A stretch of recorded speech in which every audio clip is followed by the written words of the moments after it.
Okay, good evening everybody. Thank you to everybody attending and also to our viewers watching live on the Council's YouTube channel, which is Hillingdon, London. This is a meeting of the Corporate Services, Commerce and Communities Policy Overview Committee.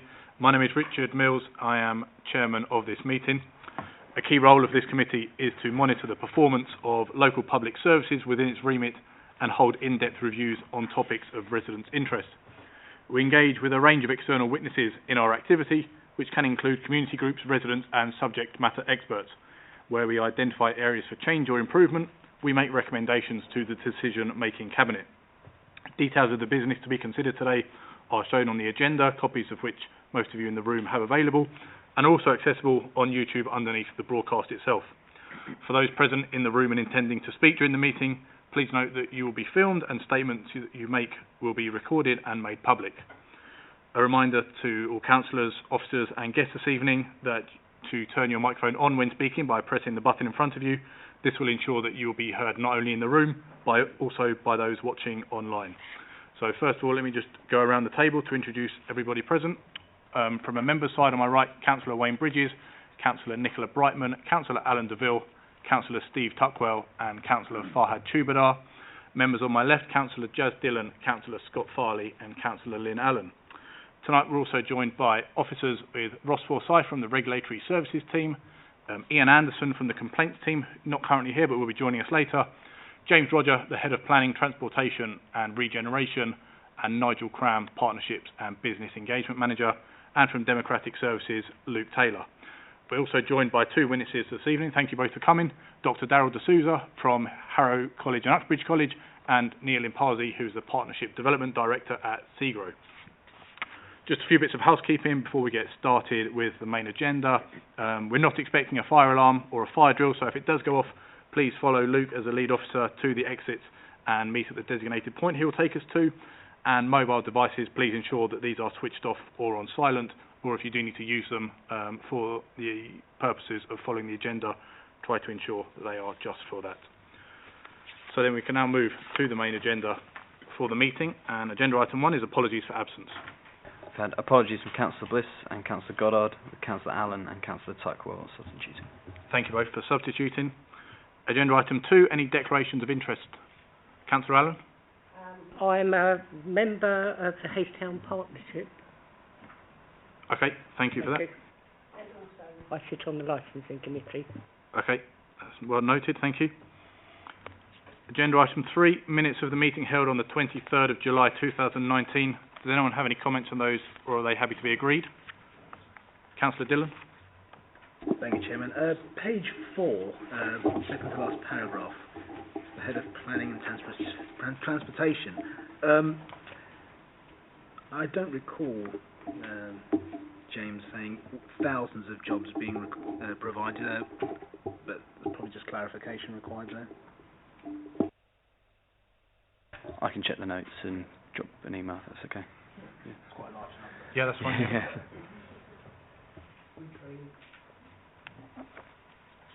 Okay, so with that check or clarification on that point, is it happy to agree with the rest of it? Okay, those are agreed. Agenda item 4, exclusion of press and public. So all matters before us this evening are classified as part 1 and are therefore held in public, which takes us on to the main item for our major review, agenda item 5, which is our review into local commerce, employment, skills and job creation. So we've now moved on to our third witness session for this, as well as we've now had our site visit to the Central Research Laboratory at the Old Vinyl Factory. Tonight, pleased to be joined by both Darryl and Neil, both key local partners within the local economy and job creation within Hillingdon. First of all, Darryl, if you're able to introduce yourself, and I think you've got a presentation you'd like to take the committee through. Yeah, and then we'll take questions for you at the end of your presentation, if that's all right. Thank you very much. Firstly, I'm Darryl D'Souza, just started in August as the CEO and Group Principal of HCUC, merger of Harrow and Uxbridge College, although I have been a long-standing part of Uxbridge College for a number of years as Vice Principal, and I should declare an interest, I'm a Hillingdon resident since 1984, so a vested interest in all matters to do with the borough. Thank you for the opportunity to present to you today. I really appreciate a chance to provide a picture of the contribution that I think the college can make to both the local economy and the skills development of youngsters and our adult population. I think it's probably fair to say that FE, further education, is starting to be recognised for the important part it can play in the skills agenda. Quite recently, both the Prime Minister and the Educational Secretary, I think, recognised that in very recent statements, and that was very positive. So with that, I hope everybody can see the presentations either behind or to the side of them. I'll make a start. So what I look to cover is just a little bit of context. I don't know how well all of you are aware of the college's business, so a little bit about the profile of the college and its main work in terms of academic, vocational and technical education. But really, my focus, as I understand, is in relation to some of the significant curriculum projects we are about to embark on, and that's around the technical levels, which I'll say a little bit about, and the fact that we've been awarded permission to launch the West London Institute of Technology, one of 12 in the country. So that's in broad terms what I'll be looking to cover. But just by way of context, the college has been long-standing, certainly Uxbridge College within the borough, with a very successful track record going back some 10 years and beyond, certainly since the last Ofsted inspection when we had an outstanding, and they haven't been back since, but now that we're merged they will be coming back to view the new college, the new merged college. One of the things I would say is that the strength I think that we provide is very much in the breadth and the width of the curriculum we offer, and I think that allows youngsters and adults for that matter to have an access point. So the levels, they can arrive at a level that suits them. They've got an interest in a subject area, technical area that suits them, and that makes for a good engagement, and I think that's been a big part. So breadth and depth with meaningful progression pathways to careers or higher education for that matter. In terms of the skills agenda that the local enterprise partnerships have identified, we sit very well with those. We cover all the main priority areas. And we're very diverse, as I'll show you in a little while. I think what we pride ourselves in is providing quite a positive learning environment. We talk about parking the baggage at the gates. London can be very diverse, and youngsters and adults alike come from very different backgrounds. I think what we do try to provide is that safe haven environment where they're free to excel within a positive learning environment.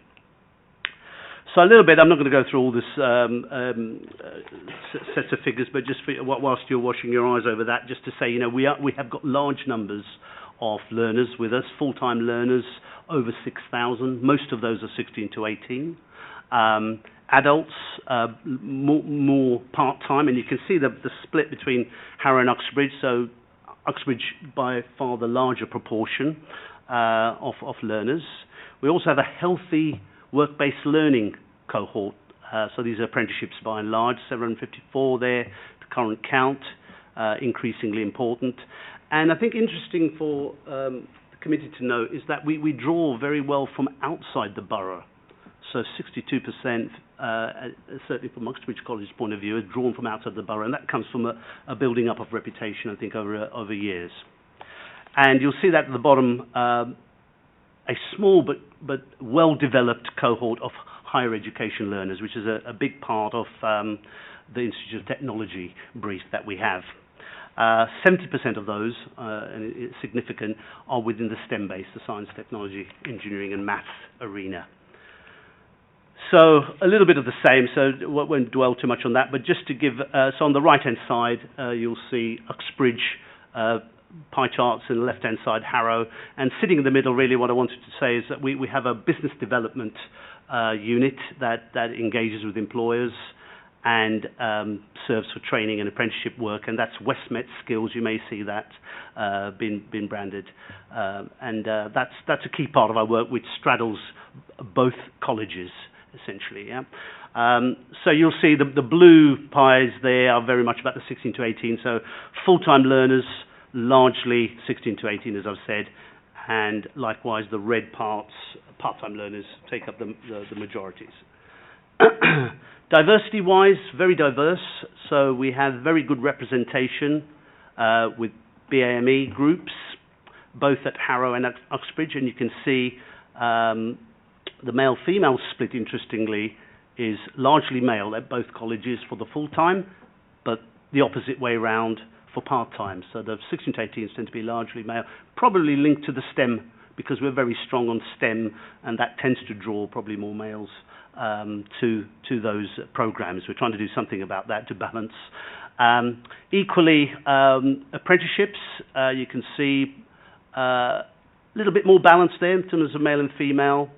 And finally, we support an increasing number of learners with high needs, so that's the HCP, Education, Health and Care plans, have virtually doubled over the last 2 years, and that's very interesting.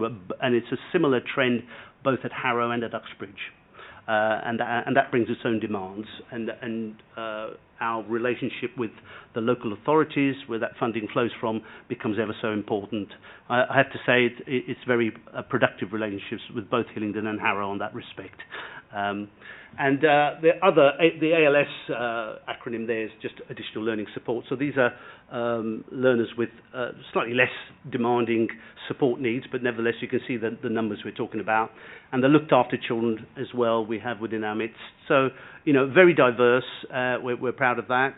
In terms of achievement, just a very quick touch on how well the college has achieved. So the right-hand side of that, those charts show Harrow and Uxbridge's 16 to 18 achievement, and you can see it in comparison with the national average on the right-hand side. So, for instance, 85.9 for Uxbridge against 81.5.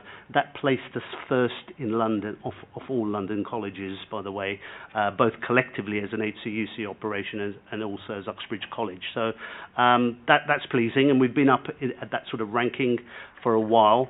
In terms of the range, and I spoke about the wide range, we serve from, you know, those who are entering, and the next chart actually shows a little bit of that. The bottom chart there shows a little bit on the levels. So I'll just explain a little bit. Level 2 is really where the GCSE lies. People can get a little bit confused with levels. Level 3 A level, so if you keep that in mind, level 3 A level, level 2 GCSE, and below that, clearly, we're getting learners coming from schools without the level 2 achievement. So we achieve with all of them well, and you can see the proportions there for HCUC, something like 70%, over 70, well, 73% at GCSE level or below. So there's many learners in transition, and we're trying to get them a foothold and re-engage them with education and a career pathway and aspiration. That's a big part of our work. Obviously, from the country's point of view and employers, we're really trying to enhance the level 3 and above, because that's where the country's skill set needs to lie, the higher technical skills, technical and higher technical skills. But there's a transition to that. That's almost like an invisible part of what further education, we're not unique in that sense, is doing. A little bit of the proportion of the technical, applied generals and the academic levels that we run. So we do have an A-level program. It's unusual amongst further education colleges in this day and age. We do very well. Very good results that stand up against. We had two candidates actually ended up at Cambridge this year, one with a 4 A star, so you're not going to better that. So, you know, we've got that on, so we've got the full range there is what I'm saying, you know, really diverse and high ability at all levels that we deal with. So a little bit of context there. Our wonderful campuses. So this gives you just a little flavour. If you haven't had a chance to visit the college, the Uxbridge campus, more than welcome, by the way, if you do want to pay us a visit. It'd be very good to see you. Just a little bit to give you an idea of the sort of facilities, and we do invest well, and I think that's another part of really our success, is that I think learners are in an environment that they can feel has a worth and a value, and I think they respond accordingly. A Hayes campus, not to forget, a community campus which has quite specific provision there, computing, ESOL, performing arts, and hair and beauty. So that again has a excellent reputation for its success rates with our learners. But that was just a little. So really turning to the main aspect that I wanted to focus your attention on is the significant curriculum projects that we're currently embarking on. So apart from the standard fare that and you've seen those figures, the academic, vocational and technical provision we're already providing, we're now part of the launch for the technical level pilots, which are launching next year. The Institute of Technology I'll cover with our high technical levels and real good partnership working there. We're steeped in apprenticeships, and there's a lot of reform going on that front, which we're engaged with.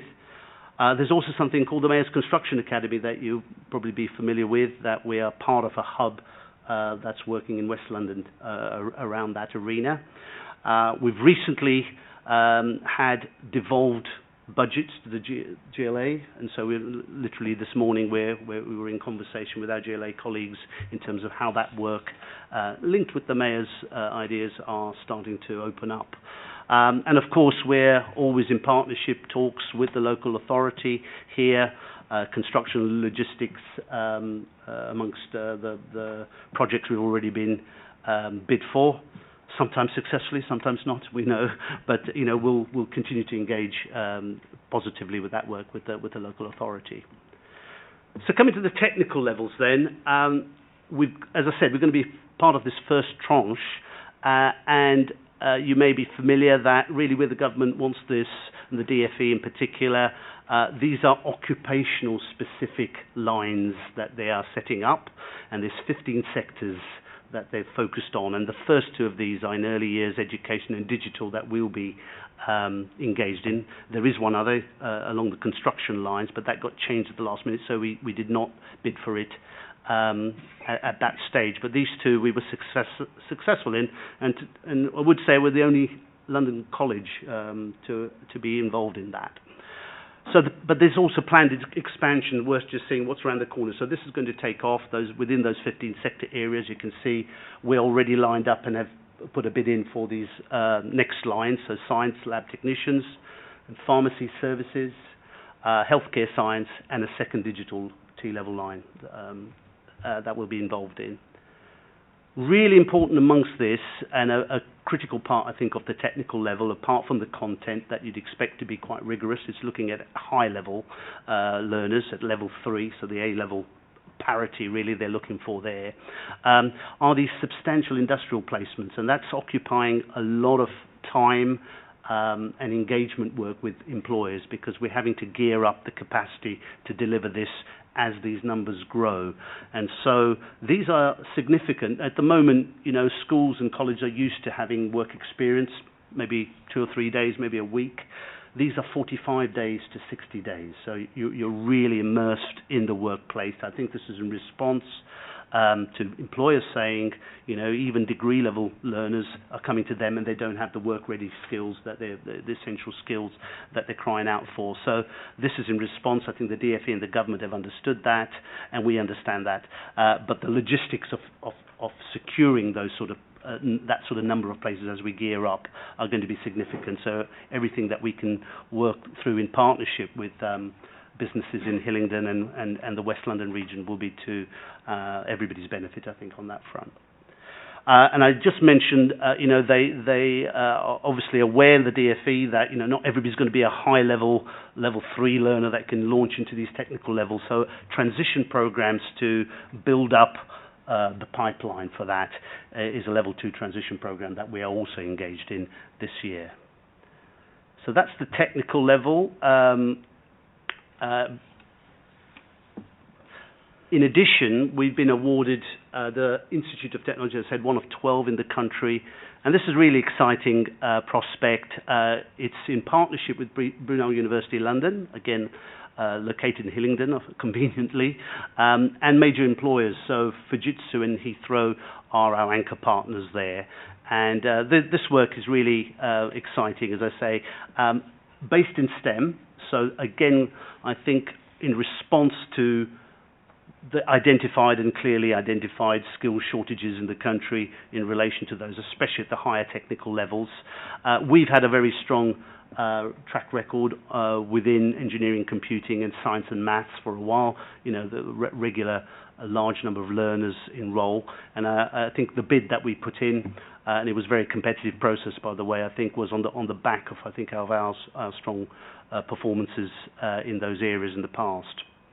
So I'm personally very excited about this because I think it's a sort of once in a generation opportunity to start to shift mindsets and challenge notions with regard to where learners believe, and parents for that matter, believe a successful route lies. And I think within the STEM region, the careers that can be opened up, salary prospects and futures, I think, can be really sold and convinced out there, and that's our purpose really, as part of getting the whole brand out there. And the brand, by the way, is that the first time we've that's only just come out, so it's really hot off the press. The DFE have provided us with that branding, the West London Institute of Technology, so that you'll probably see that a lot nationally. I think all the other institutes are having to use the same. And we have got capital plans which have been initiated. Thank you to the borough, obviously, for assisting us with that planning process. That's now underway in our car park at the moment, and the basically machinery is already starting to flow in relation to the institute. So we've got an ambitious target. Over 5 years, cumulatively, we'll realise over 3,700 learners. And with a key focus on that level 4, level 5. So this is sort of the best way to describe this, probably first year, second year undergraduate, all right? So level 6 being a degree. And because we're linked with Brunel, a small percentage of the institute will be at degree level, but that will come into flow in the subsequent years. At the beginning, it'll be largely level 3 progressing, a smaller percentage of that, with the largest percentage at this higher education 4-5. So these are the high H&Cs, H&Ds type of provision that you'll be familiar with. Importantly, we're targeting, and I think that's why further education has been involved, because we're traditionally sat within this environment where we do attract underrepresented groups. We support them well to achieve, as I've alluded to before. And so our specific Institute of Technology will be targeting females into engineering and computing, mature adult learners, and other disadvantaged groups, including BME. And I think the critical part here is it's not an educational product in isolation, just with the awarding body, that it's already showing to be a very dynamic process where employers are feeding in their views about the construct of these programs and actually advising on how they could be changed. Yeah. So I won't say too much more about, but the machinery, as I said, is there. Probably why we obtained the brief is because we have got a good strength in our technical education, and these are just some of the things I wanted to point out.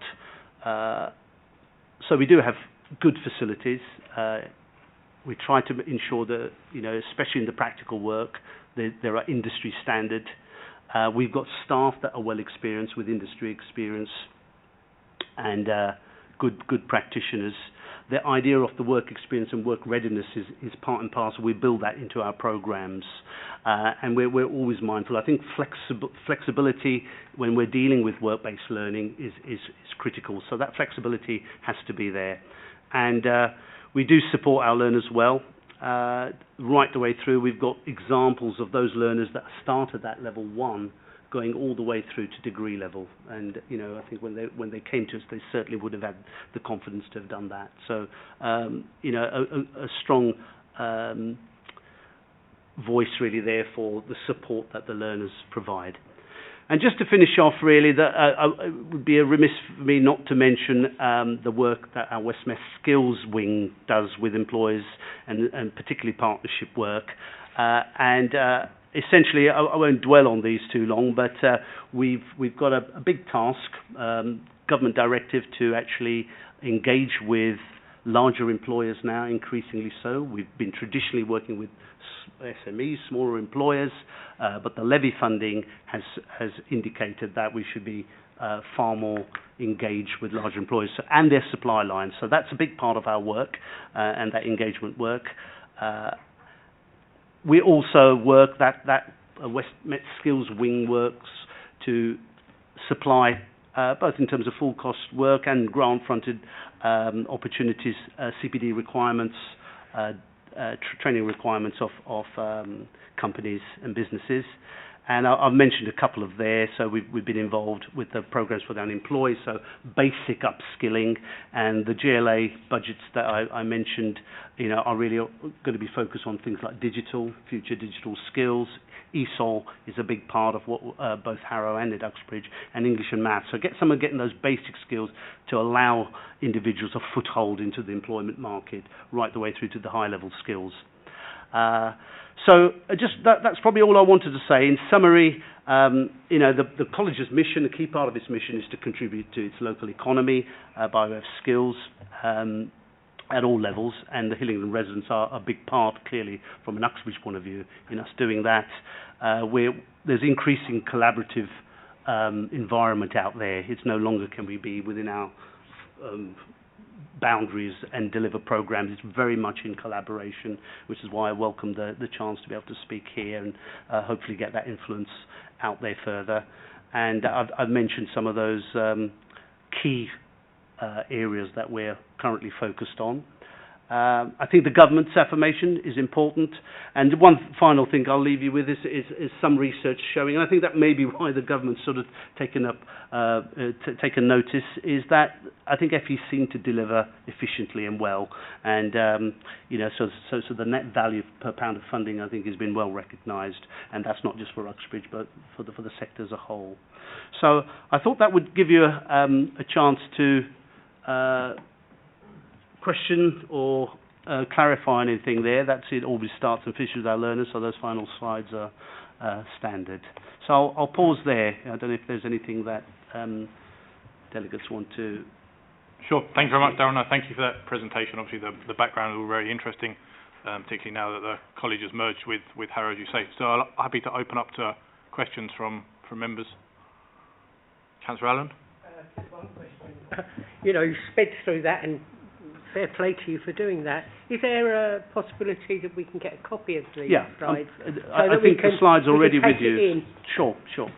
Thank you. There's plenty there, but I just wanted to give you a flavour, obviously from what I've said of the... Make good bedtime reading. Yeah. Fine. Yeah. No, you'd be more than welcome to have that. Anyone else with any questions? Councillor Farley? Thank you, Chairman. The statistics you showed regarding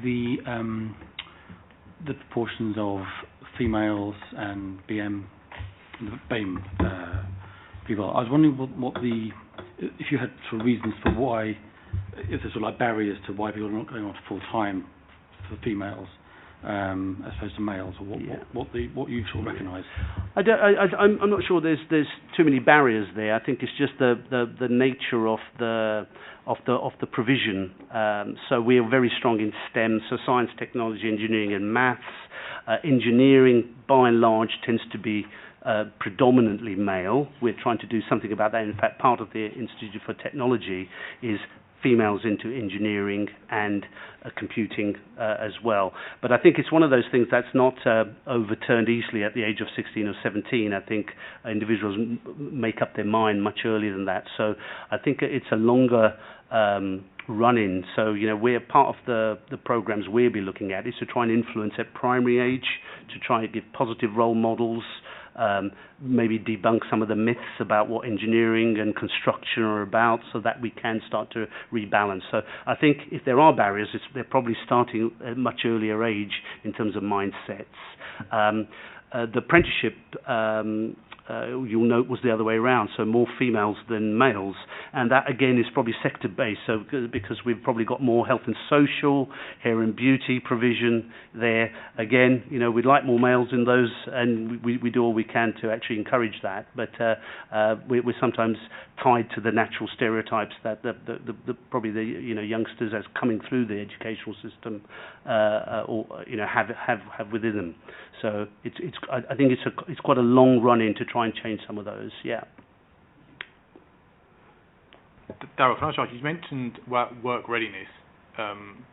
Do you help students at all in terms of CVs, building and interview preparation? Is that something that you provide assistance on? Yeah, absolutely. I mean, part of our tutorial programs, and certainly now with the sort of Gatsby benchmark standards, we have an inspection due. There's an expectation that every one of our learners will have had careers advice to the extent that they are planning well for that.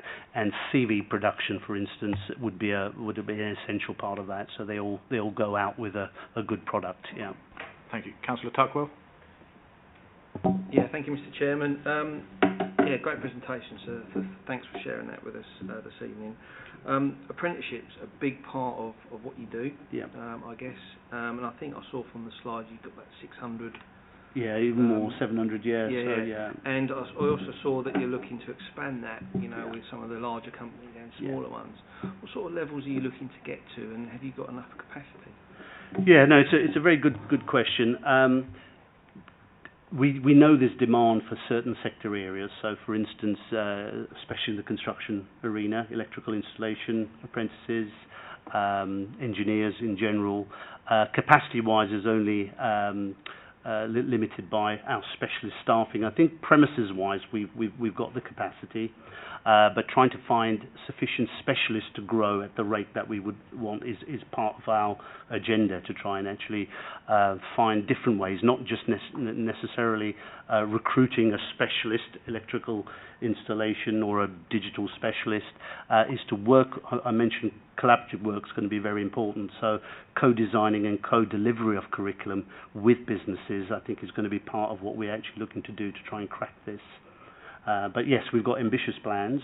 For most part, it's really part of that engagement and really making those connections with West London businesses to try and convince them and show them that this is something for bottom line that is in their interests.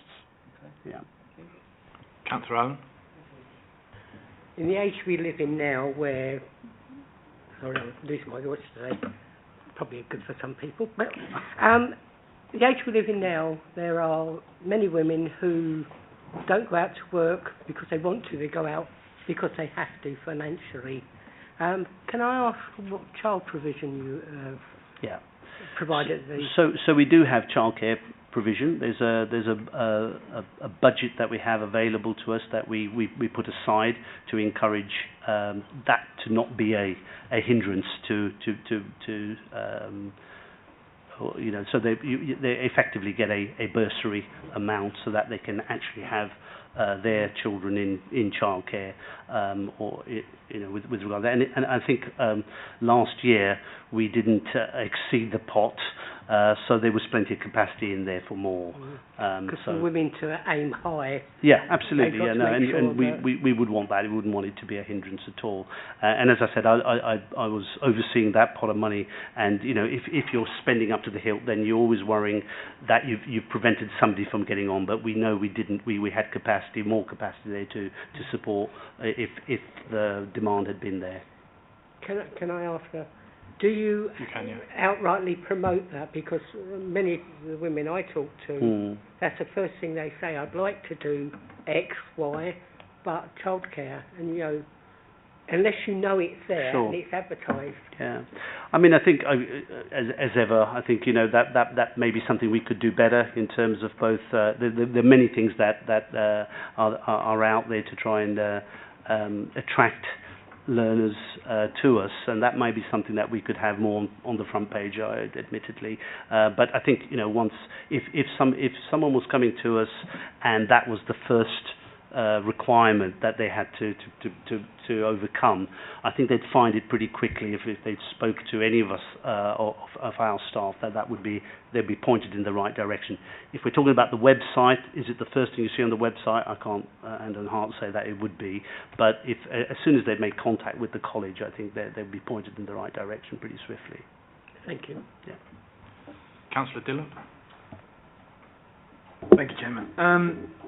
You spoke with Councillor Tuckwell on the apprenticeships, and we're seeing more and more people in industry wanting to have, as you touched on, people from the academic field or people within that framework coming to employers with work ready.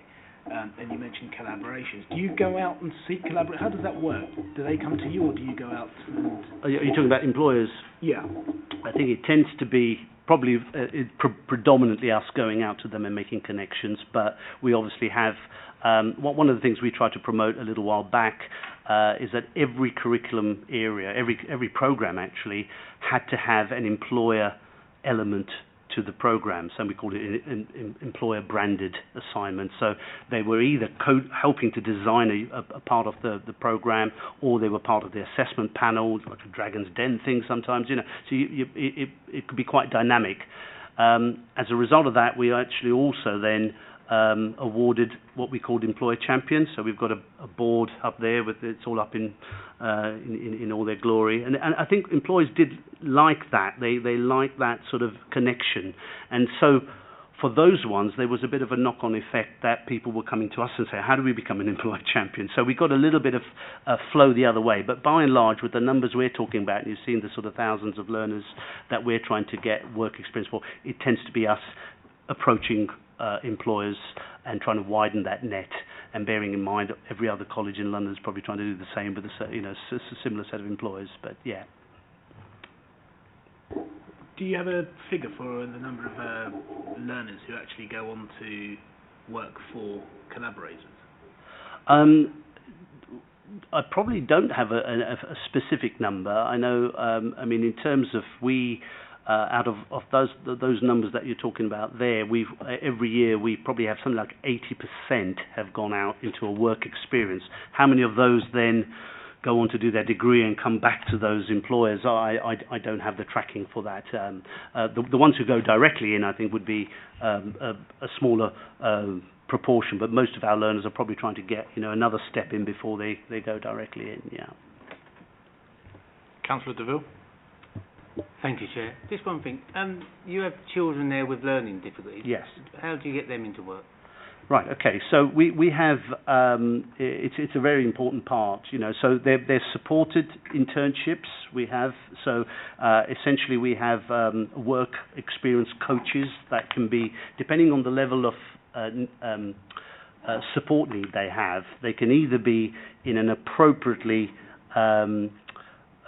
sourced work experience that's at their level that they can actually engage with, or if it's something that they wouldn't independently be able to actually function for a long period of time, we actually have work placement coaches that actually help support and give a little bit of independency, but are there on hand to actually support them. In addition, we have, so for instance, if you came into the college on any afternoon during lunchtime, we have a shop that's available, and so these are some of our more severely affected learners that require a lot of support. They are getting basic functional skills, functional maths practice through sale of shop items. So we build them up to it. We wouldn't put them straight out into a sort of deep end. So those are probably the ones who are most severely affected, if I've gauged right your question. But there are those who have lesser support needs, who are perfectly capable of going out, and they go out. Most of those supported learners, by the way, are in mainstream, so they're not in specialised supported programs. We do have a portion are, but most of our supported learners are in, they'll be on a normal GCSE program or a vocational, a BTEC program, and are receiving their support alongside the other learners. So we try not to differentiate where the academic ability is perfectly capable of them going out, and they will engage in work experience placements alongside their peers. Do you know how many you've actually got jobs or working? How many have got jobs? How many these children who have learning difficulties, can't read and write very well, how many of them have actually got jobs? Do you know? Well, I don't know. We're obviously there with us whilst they're studying. Those who eventually leave us, I think the proportions are not high, but we certainly ensure that we're trying to develop their skills whilst they're with us to actually engage usefully with regard to them. And it depends, as I said, that there's a big range in terms of the supported learners. So some who will not go directly into work, they'll be going on to further study or an apprenticeship. And those learners fare very well. The success rates for our supported learners are actually higher than our average college learners. Yeah, the most severely affected, though, I think, with regard to learning needs, it is a smaller proportion that would secure eventual employment, I would say. Yeah. Councillor Allen. You have young people starting off on their journey. Yeah. You have older people deciding to change your career path. Do you have people coming back for refresher courses? Refresher courses? I can't say. Yeah, to upskill.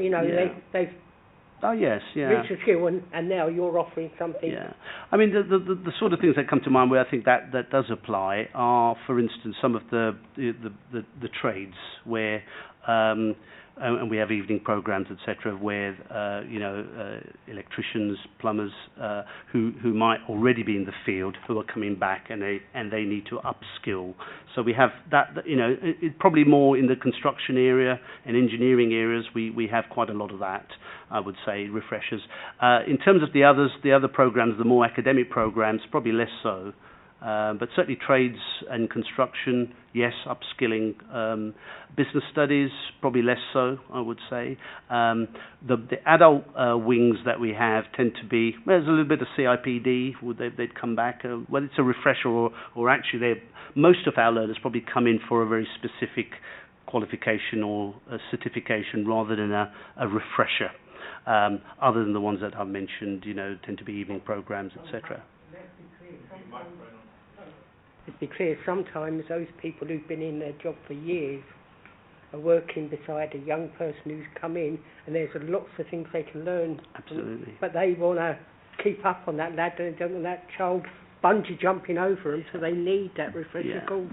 I think with that, it's a really interesting idea because clearly the government wouldn't fund those refreshers, so we'd have to find a means of costing it such that it would be in the interest of that adult to come out of work or whatever to actually refresh themselves on upskill in an evening, and whether we can get the costings and the funding right to make that work for both them and us would be the challenge there, I would say.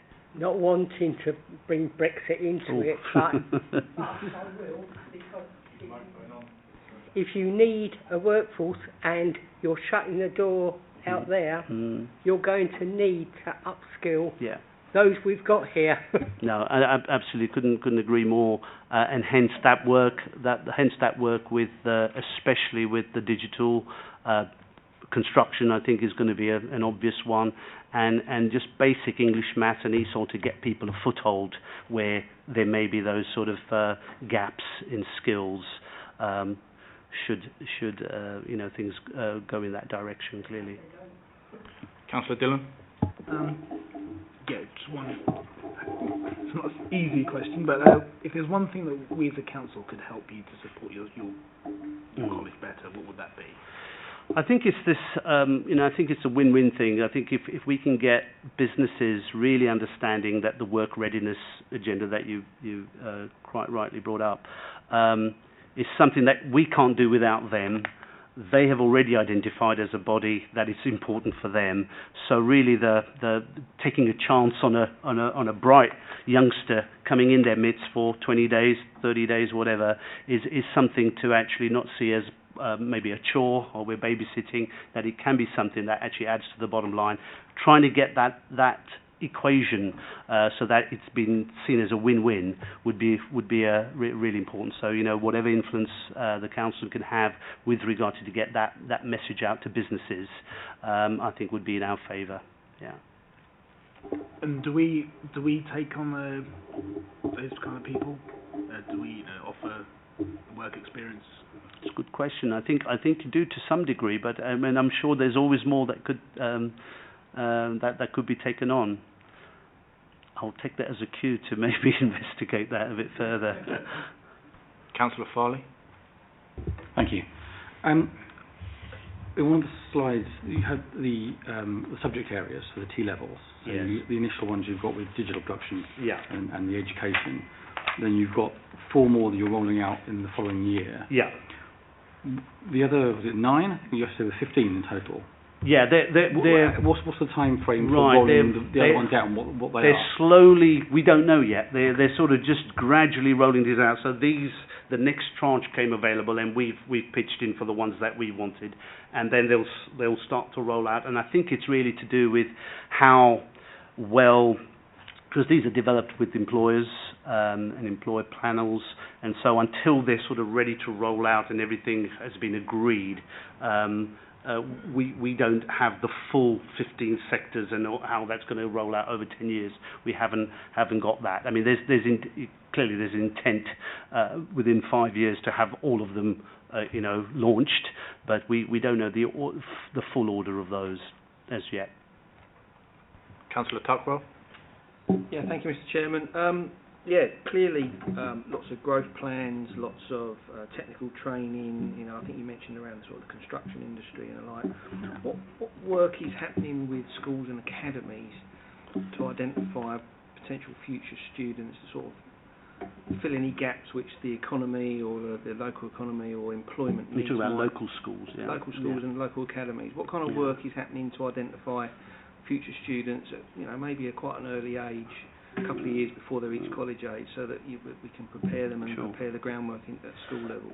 I mean, that's one thing. I think we have a very strong information guidance team that work. There's a school liaison wing of that are out there amongst Hillingdon schools.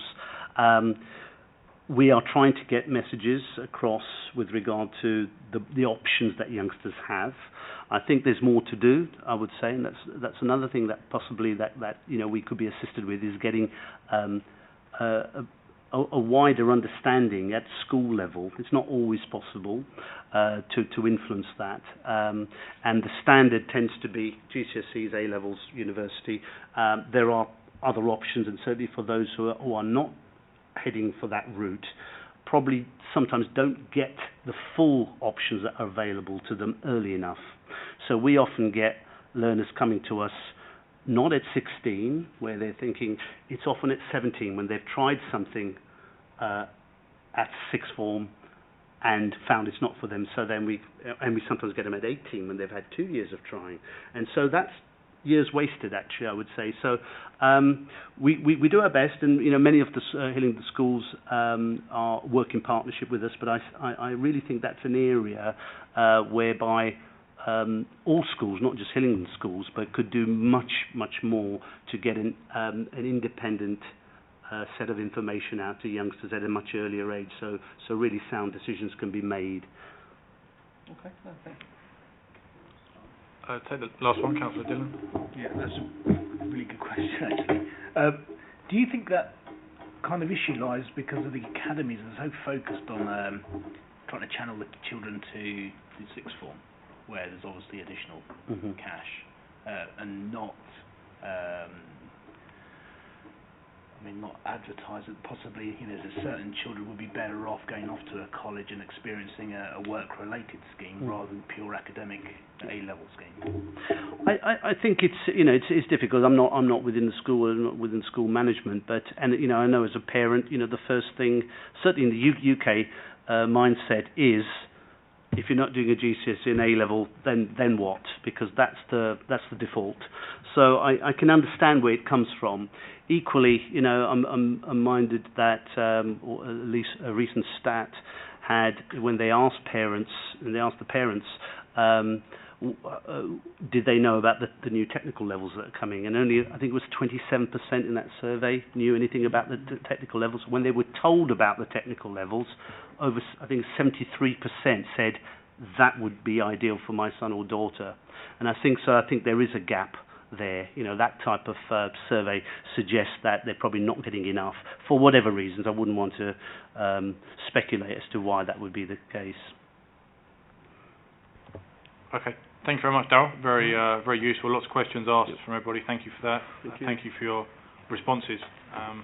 I think now we're just going to change the presentation, and then we'll pass over to Neil in a minute.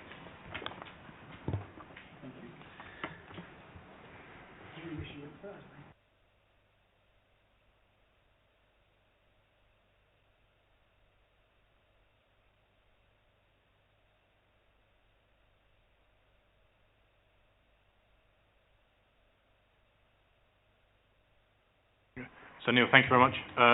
So if you can just give us a little bit of a background, talk us through your presentation, who SEGRO are, what you do with the borough, what you do in general, and how you work with the council, that would be great. Thank you. Thank you, Chairman. Well, good evening. My name is Neil Piazzi. I'm the Partnership Development Director at SEGRO. So my role is kind of threefold. I kind of head up our government and policy affairs.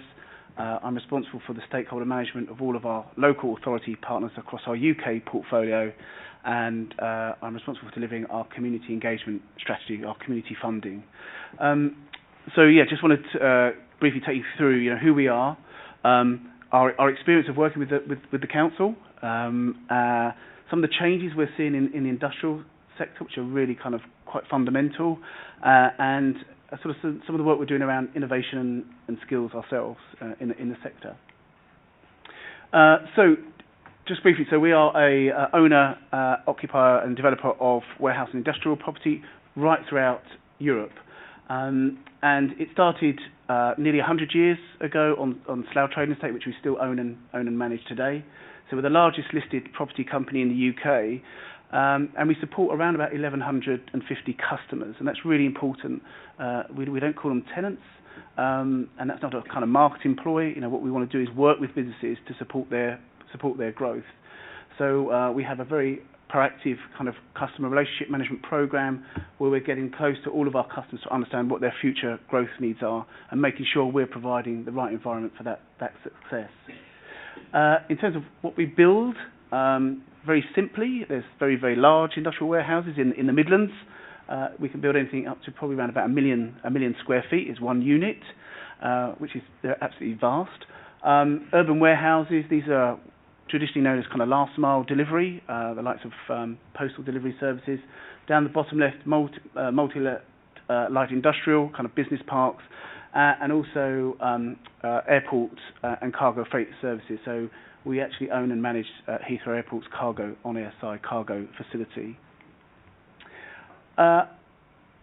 Within London, we've got about 13.5 million square feet within London. We're actually the Mayor of London's industrial development partner in East London, where we're developing 86 acres of vacant land, and that's a 10-year partnership.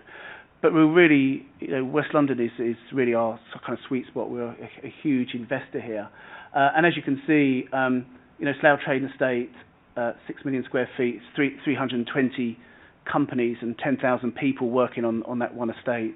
And as I say, we've owned and managed that for the last 100 years. We've still got occupiers with us back from the 1920s that are still with us.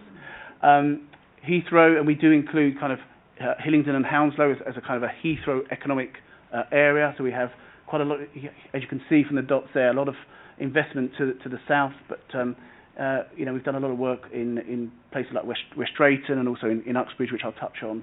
And then Park Royal, we're the largest developer in Park Royal with about 150 customers. So a real major presence in West London. I think it's really important when we think about the industrial sector, what it's here to do. We're providing space for businesses to be successful, and we're really proud of all of our customers. So you may drive past our industrial estates, and you'll just see maybe what you consider to be a crinkly tin shed, but actually there's some really extraordinary stuff that goes on inside the buildings. We've been doing a lot of work with boroughs throughout London and across our portfolio to understand those businesses' needs. And these are all our customers representing the various sectors that we have right across our kind of UK and particularly our London portfolio. And our customers, you'll see a lot of our customers really are, making, storing and moving goods and services. So when we think about the industrial sector, and you think about places like London or in Hillingdon, many of our customers are not only employing local people, but they are servicing the needs of the local economy through a supply chain. So if we just take the Civic Centre as an example, I'm not sure you've probably ever done, but mapped the supply chain of what the goods and services this building uses. And it's really important to understand that many of our customers are servicing not just the residents, but actually local businesses as well. In terms of our kind of relationship, we've been in Hillingdon for a number of decades. I've worked at SEGRO for kind of 12 years and done this role for 8. And this was one of the first projects I worked with, and certainly with the team to my right. And it was a really great experience, because I think any developer, we're looking for people to work with in a very pragmatic way. And I think this is one example of a really attractive investment into Uxbridge. This is Bosch's kind of service and training centre for their engineers. So 4,000 engineers come into Uxbridge and use this facility. And we worked with Nigel and James in terms of looking at a change of use, because it was a training centre, so it wasn't necessarily policy compliant. But I think what was great is seeing the bigger picture. What this opportunity to bring a great brand into the borough, and although it probably wouldn't employ a huge amount, the amount of people that were coming into the borough and spending money that were staying here was fantastic, and it's a great kind of facility. So we were really proud that planning committee, I think it might have been in this room, approved that scheme, and Bosch are still with us today. One of the interesting things that we noticed, and that Bosch raised with us, is there's not many places to stay in Uxbridge, and that was great, because that led us on to our next project, which was on the same at Riverside Way, down just down to the south of the town centre, to attract a Beefeater and Premier Inn onto the same site. So Bosch were extremely happy that have this facility on the doorstep for their engineers, but also we had a site that was really challenging to let, and again that pragmatic approach to attracting investment into the borough, where we can felt we could come in and have a conversation around what is the art of the opportunity here. This is for those that can see. You'll see the leader and Boris talking to 4. I think it's 4. I can't see myself. I think it's 4. They are actually Uxbridge College students that have done their work experience here on site, and will be a brilliant opportunity for them. We've learnt some lessons since then, but also we worked with the college and the local job centre to recruit, do a local recruitment campaign, a project. So, and that's something we do in all of our developments with our customers, is look at how we can work collectively with our customer, with our contractors, to raise the opportunities for local people either to get work experience or to have a sustainable job at the end of the scheme. And I can talk about that a bit later. This is another project. This is down at West Drayton, a new development. This is about a 90,000 square foot industrial scheme. This was about 5 years ago. I hope you can agree that the quality of the build, in terms of what we're trying to build, is something that's really, I say, a high quality and a nice environment for our customers. And again, at the top left, you'll see again some more Oxford College students that came along. Interestingly, one of the things we learned from this is the work experience. We just paid their travel, and they had to get up really, really early in the morning. They had to be at site like 6:30, and it was a bit of a challenge. So since then, we actually pay work experience, so they earn a salary on our sites now. They are expected to work, so they should be paid a salary. So we learn, we're continuing to learn, talk to the young people, talk to the college about how we can improve that experience. What we don't want is a young person coming onto site and saying, it was awful, I had to get really early, and all I got was, I've come away with £5 a day. That's no inspiration at all for any young person. Just the image below that, again, we think about industrial as just kind of construction and building. We actually work with some more students, this is from DeSalis, around designing the marketing campaign. So thinking really creatively about how you could use digital technology to promote the scheme. And we let that scheme almost immediately. Again, working closely with Nigel and the team, Ocado were the first to move in with 200 job opportunities. So SEGO, in terms of usually when we're building something, we usually let a third off plan and a third before it's completed. So most of the time when we're building something, the likelihood is we're going to attract an investor into an area. It's been a real challenging time in London and in most parts of London, and the driver for that has been the challenge of building homes in London, really, and the focus, particularly in the previous GLA administration, was to de-designate industrial land for housing. And I think it's really important that when you look at some of those major schemes there, which are some are housing, some are retail, what wasn't really being recognised is that they generate, again, huge demand for industrial goods and service. And what SEGO were really keen to ensure is that we get a balanced economy. London needs homes, London needs affordable homes, but what we don't want to do is create many, many homes that just demand, goods and industrial services, and then we end up clogging up the streets with vans and such. So how do we create a more sustainable approach to delivering regeneration? So the London plan now has, as you may be aware, has kind of safeguarded industrial land. We feel that's really important, but we still feel there's more to be done about how you bring residential and industrial together, how we think of it as a sustainable kind of real estate opportunity rather than putting industrial over there and housing over there. How can you kind of co-create kind of space? And what we are seeing is, just urbanisation, the growth. I mean, I'm sure you have some incredibly challenging targets to build homes here. And to say that urbanisation with more people living in cities, you combine that with this kind of technology revolution that we're seeing, e-commerce. So 20% now of all goods, retail goods, are bought online. And that shows no sign of slowing down. And I suspect that the next generation of employees coming through will just see that as a natural thing to do. So it's how do we sort of best manage that and some of the kind of environmental challenges and the sustainability challenges, but also how do we make sure we create the right space for that growth. So thinking about some of the land challenges, thinking about some of the kind of technology challenges, thinking about the population growth, the sector is really kind of driving forward some of the innovation.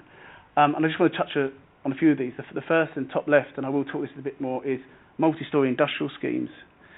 So industrial schemes, you can see retail outlets, you'll see housing, all can be multi-level. There aren't many examples, if any, hardly in the UK of multi-storey. We have one, which is down on the south side of the airport, called X2. But these aren't universal. I mean, literally, there is no other multi-storey schemes where we're actually building another floor on top. The other areas around repurposing existing buildings, so car parks, and thinking about how they could be converted into industrial space or business space. Low carbon, so that building there is London's first carbon neutral building. We also built the first BREEAM outstanding industrial building, so sustainability is absolutely vital to us. So we're seeing all this innovation around the use of renewable energies, the impact of automation. I don't think we fully understand what that impact will be. I think it's quite easy to kind of be afraid of it because it could have an impact on jobs. The flip side could be that actually if you embrace it, you know, who are going to be the software designers, who's going to manufacture the robots, who's going to maintain the robots.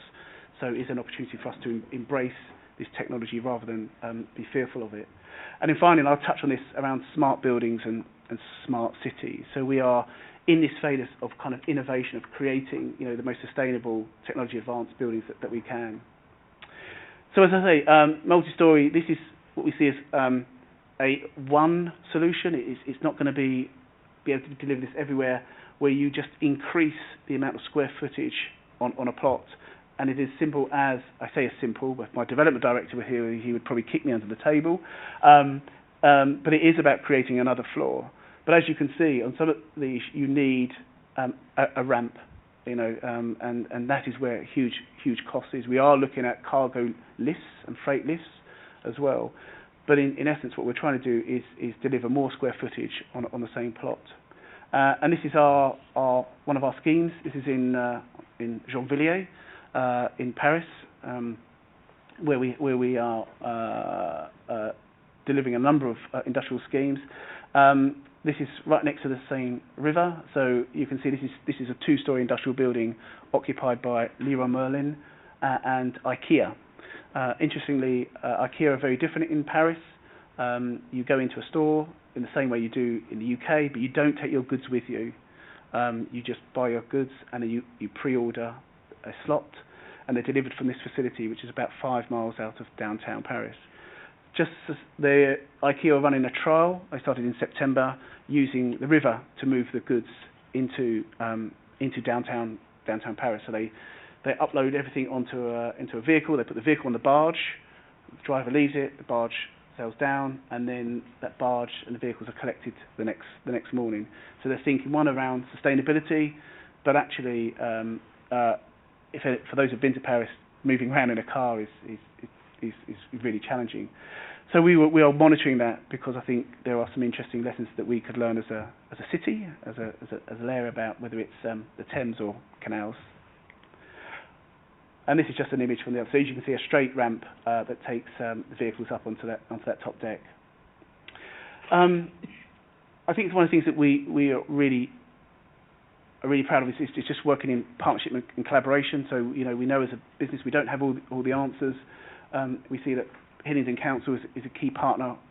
We kind of share the same vision, I think, from an employability. How can we deliver great space to support existing businesses or attract businesses and work with those businesses to support economic growth and employability opportunities for local residents. I don't think our vision is any different. But we do have other partnerships right across our UK portfolio. And the reason I want to bring this one to your attention is around innovation. So just thinking about the stuff I've covered, you know, there is a real opportunity to think about how we work with partners to continue to drive that innovation agenda. So this is a partnership we have with Havering College, the local Borough Council Havering, the Business Improvement District, and ourselves. And it's around next generation kind of skills. So really focusing around the digital agenda and how that can.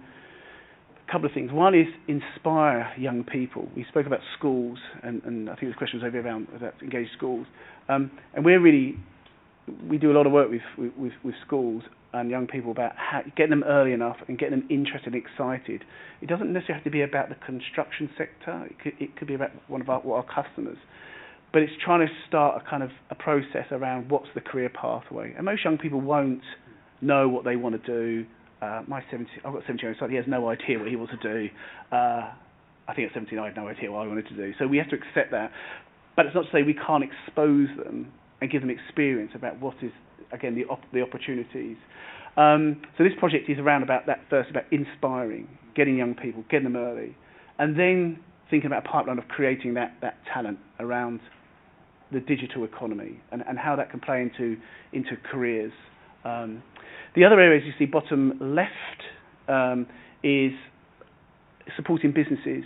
Now, probably the property sector is not always, perhaps hasn't adopted digital as fast as other sectors, but actually, can we be doing more to encourage and incentivise local businesses to think again how the digital sector can support their productivity. This is a really simple example of as you can see, a company that's got an electrician out on site. He doesn't know at the moment there's a problem, but instead of making a phone call or not fixing it, he's able to use digital goggles to put on, and he's got someone at the technical centre talking him through the process.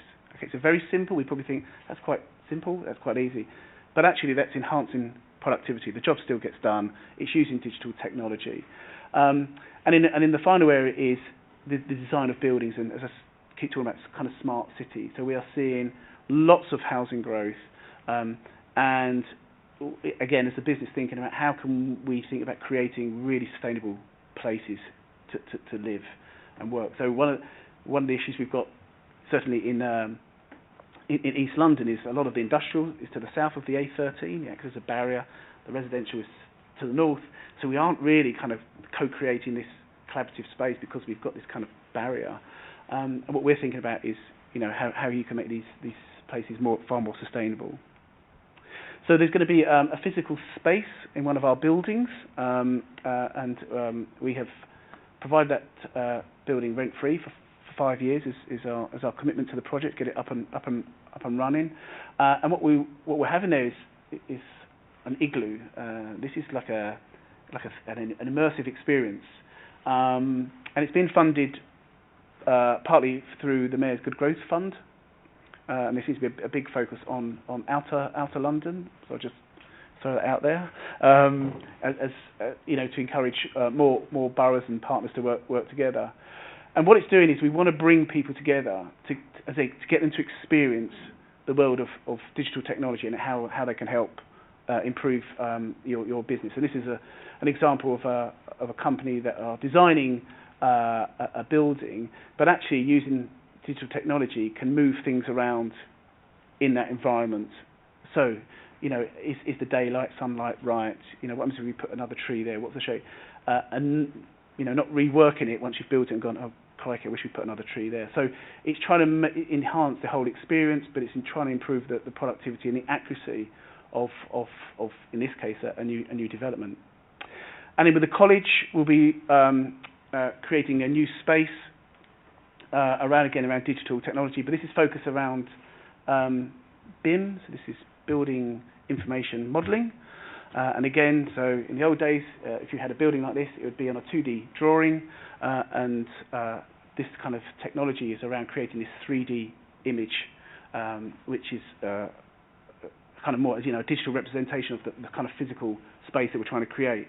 So this can help with visualization, it can help with speed of delivery, it can help with, reducing cost. And then when the building is complete, that information exists, so it can help with building performance as well. So if there's a problem with, one of the lights, you don't have to take down all the panels, you've already got the information, you've got the sensors in the building, you can find out where it is. So again, just improving the productivity. But we need the right people to be designing these buildings for the future. So moving away just from innovation of buildings to kind of innovation of land use, and hopefully this is a location This is the former Nestle factory in Hayes, on Nestles Avenue. If I call it Nestle Avenue, I tend to get told off down in Hayes. And this is a site we acquired back in 2015. And I think, again, we had a pragmatic, I think would be the way to discuss, because I think there were thoughts that actually this could be a great housing destination. It's right on top of Hayes and Harlington. We had different ideas. We thought it could be a great industrial business park. It's not far from M4. But I think out of that discussion, we came up with the idea of actually creating London's first mixed-use industrial housing scheme. And the aim is really to create a kind of 240,000 square foot business park to the east, which gives you access onto the M4, and then 1,300 homes to the west, which is 35% affordable housing. We've got a public park and public area, canal frontage open up, and we open that all up with our partner for Borough of London for all residents. Okay, so this is not an exclusive scheme just for the people that live there. This is about creating a really unique kind of co-location master plan for everyone to benefit. So you could deliver the homes and you could deliver the jobs. Now this is on a 30-acre site, but the principle is kind of the same. How can we, mix these and blend these uses? And I think with the master plan approach, you can design out some of the real challenges that people naturally would associate with industrial, which is noise, as a huge one. But also because there's different entrances, the vehicles from the industrial park won't mix with the residential. We had planning consent in December 20. I've got to my 18. 18? Yes. And the really interesting, exciting part is kind of retaining the challenging part, but the interesting part is retaining the Art Deco factory front. So as you can see, that still exists, and this is the kind of entrance or the view you'll get in a few years' time when you walk in. And this is how the park will look once completed. The industrial park will be finished first. We'll finish winter next year, and I think Borough of London's aim is going to be delivering the housing, the 1,300 homes, over probably a 6-year timeframe. But actually, they've already got their first phase up and running. I passed it tonight, and it's going up at a rate of knots. One thing I do want to put is we worked incredibly hard with the local community on Nestles Avenue and Howard Avenue, and we were really surprised, but really grateful for the kind of support.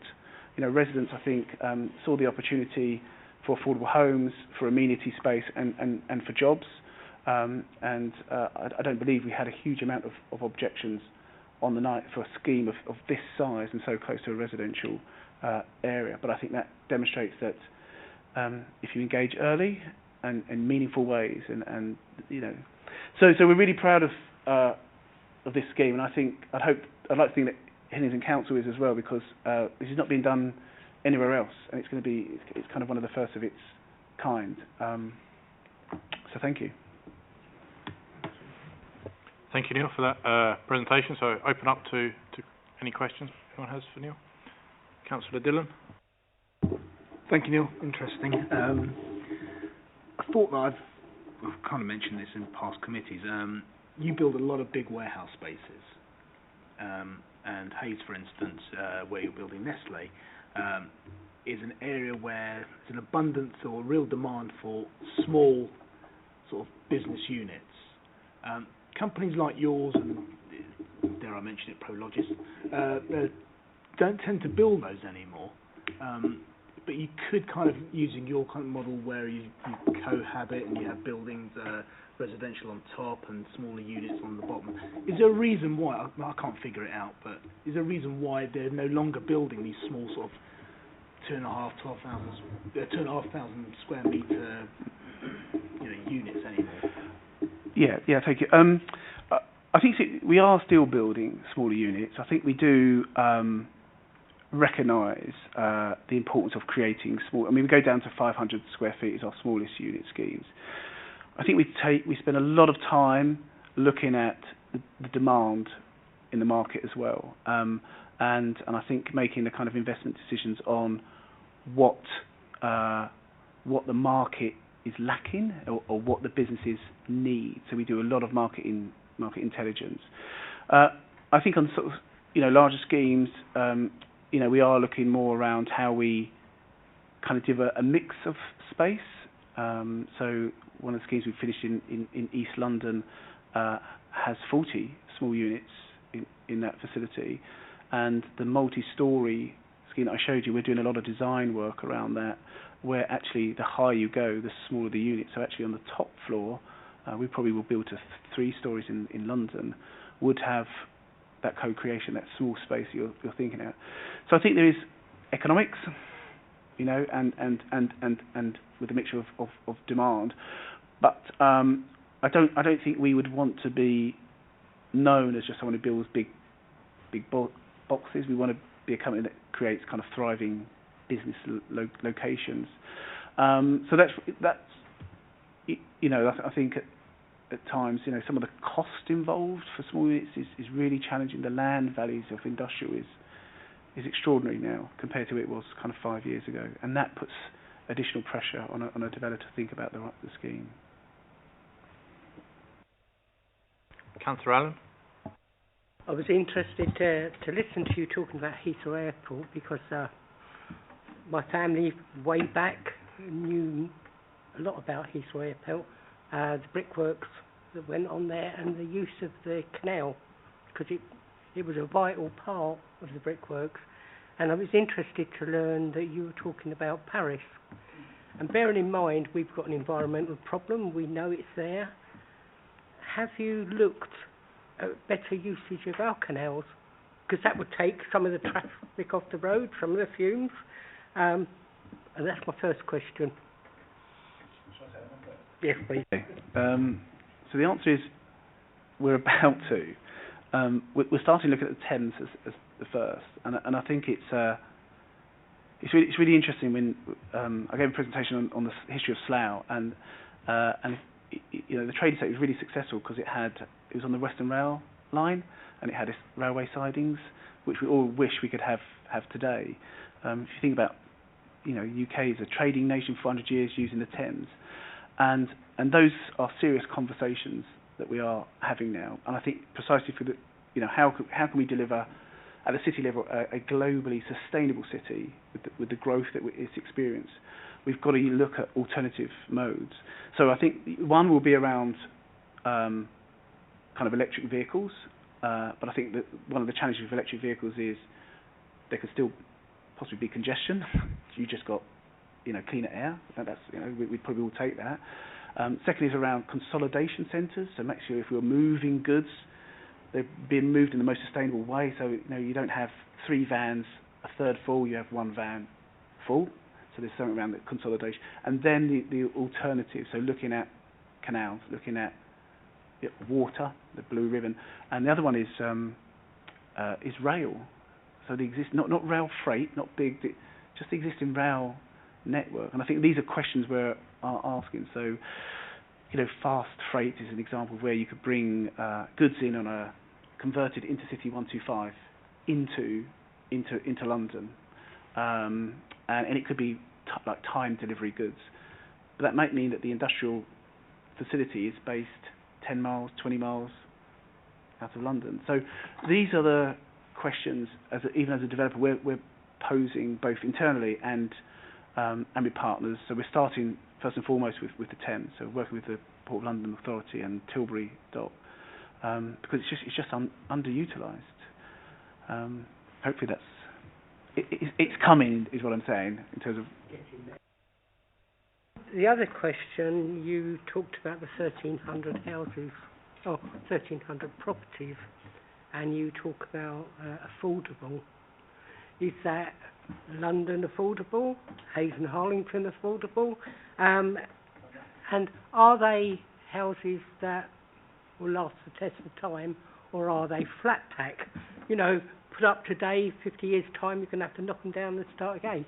That's a question I'm asking. Councillor Allen, I might have to defer to James on this. I mean, just to explain. No. I think it's really. Just to explain the back. So we acquired the site. So we acquired the site. We master planned the site. So we actually had the homes on where they are. We then took that to the market, and we chose Barratt London as the partner. We put in a joint application, but once that planning was approved, then we sold the site to Barratt London. But the master plan won't be changed, if you see what I mean. So everything is completely knitted together. In terms of your question, so that's the background. James, am I putting you on the spot here? Well, no, because that particular site has the strongest element of affordable housing delivery of any scheme coming forward that I can think of, because it's not only is when it was approved, it was 35%. They've actually, due to funding from the mayor, it's actually going to be 40%. we envisage, and there's a legal agreement going through the motions that will up it from 35 to 40%. So, and because of the scale of the affordable housing being delivered, there's a complete mixture of tenures and different types of affordable housing within that 35%. So that particular site is very strong on affordable housing. If you were to put me on the spot, it wouldn't be on that site, it would probably be on somewhere else, if that makes sense. But that particular site, it has quite strong credentials effectively across the board, whether it's environmental or affordable housing. I was glad Neil mentioned the electric vehicles, because we have SEGRO have been very positive in their engagement with us on all those issues that overlap into what I'd call the air quality agenda, that they're actually very strong on that point. So there is electric charging initiatives on a number of your sites, and I can vouch for SEGRO's green credentials. Thank you. Thank you. Neil, can I just ask around Section 106 contributions and how that benefits the local economy, either from an employment perspective or local people? Yeah, absolutely. And perhaps we can use Hayes as an example, since Nigel's here. So there's kind of a number of components to how it supports the local. So the first one is around the construction phase, and then so the construction phase for industrial is incredibly quick. It takes 9 months. It will take us 9 months to build, 9 or 10 months to build that industrial scheme. Once we get the demolition of the factory sorted, so that provides us with a challenge around apprenticeships. So we always ask, can you have apprenticeships on site? And we say that's quite challenging. And the other reason is that it's a prefabricated building. So a lot of what you'll see in the building is constructed off-site. So it wins on kind of environmental credentials because it's produced up in places like Sheffield or County Antrim, and it's brought down and at times just bolted together, and even the staircase is delivered down. So there's very few people on the site. So what we look at is having flexible apprenticeships with the Construction Industry Training Board. I'm also talking to the college, where can we move kind of young people around onto site. We then we'll advertise every vacancy locally. So every vacancy we get goes to Job Centre Plus as the first call, and if they can't fill it, then it goes elsewhere. We're actually talking to I'll come on to this week. We get young people, so we bring young people onto site, or we'll go into a school and talk about the opportunities around, and it could be we take one of our female graduate surveyors to talk to young girls around the construction industry or the property. We're a property developer. We don't build, I think it's a really exciting opportunity for young women to get into. And then, as I mentioned earlier, we'll put on an array of paid work experiences opportunities, and I say that's paid. They get all their kit and equipment. If they need CSCS and health and safety, we'll pay for that. And then once they leave, they can take all their kit, their boots, with them, with our blessing. It's a great advert for us. So that's around construction. We also then around the supply chain. So although a lot of the capital investment is going to, unfortunately, outside of London, there are elements of local suppliers that we need. For example, we're talking to one supplier at the moment in Hillingdon, who's a security company, and will provide the security and for our site. So we'll advertise all of those what we call work packages locally, and we'll do that working with Nigel and hopefully the Chamber to think, to first of all we identify what those packages are, and then we'll put them out to the market. And we put them out here. We're not putting them out outside to give every SME a chance to compete. It is a competitive process. Okay, so let's be really candid. They've got to meet a certain quality criteria and a cost criteria, but we're going to be transparent in what we're doing.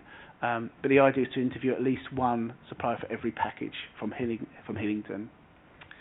The other area is with our customer. And I think this is a really exciting opportunity for somewhere like Hayes or any development.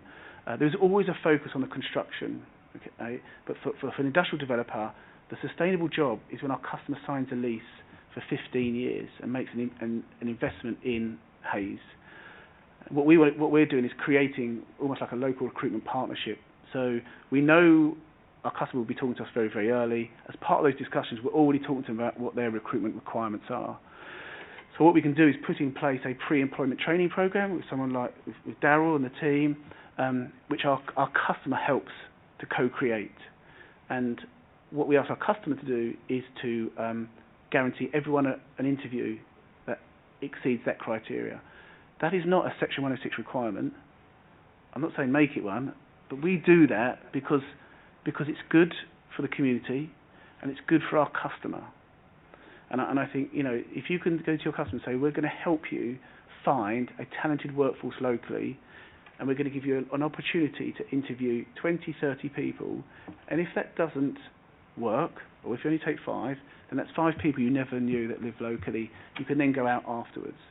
So what we're trying to do is make the team as professional in terms of, so we the commitment is for our customer to work with us on the co-creation and agree to the interview. And we've had some great success at that. And I think every customer, they kind of think of the old job centre, don't send us anyone who doesn't want to work kind of approach. And we're saying it's not like that. So there's sometimes still a bit of convincing. But we had some fantastic feedback from business saying these people are great. And some of those just face barriers. Okay, they might have just been made unemployed, and and this is an opportunity to get them on a 2-week, 3-week upskilling program or reskilling. So that for us is the real exciting part of the opportunity. And then finally, I just wanted to add, I don't have the figures with me, but we also have a community fund. So in every borough that we have a presence, we provide up to between £10,000 and £15,000 every year to invest in a local community project. Normally, we're looking at up to 5,000 for each community. These are grassroots community projects, so it's not a national charity, and it's all focused about helping those furthest away. So you might have people that aren't ready to come onto a project that we're running for Hayes. They need more support, more intensive support. They could have a mental health issue, and they need just some confidence building. That money is designed for that community. It could be that English isn't their first language, so they struggle in interviews. So that is designed as an investor in the borough. That's also our commitment to the community, that we can hopefully help you on your way. The expertise is the local charities, not us, but we've got some money that hopefully makes a difference. Thank you. Councillor Brightman. Thank you, Chairman. Excellent presentation, thank you. Quick question with regard to the commercial buildings, as they're due for completion in December next year, did you say? How many of those have already been sort of technically leased off plan, as it were? This is on public, isn't it? We have interest. So I don't need names, just okay. Percentage. We have interest in all 4 buildings.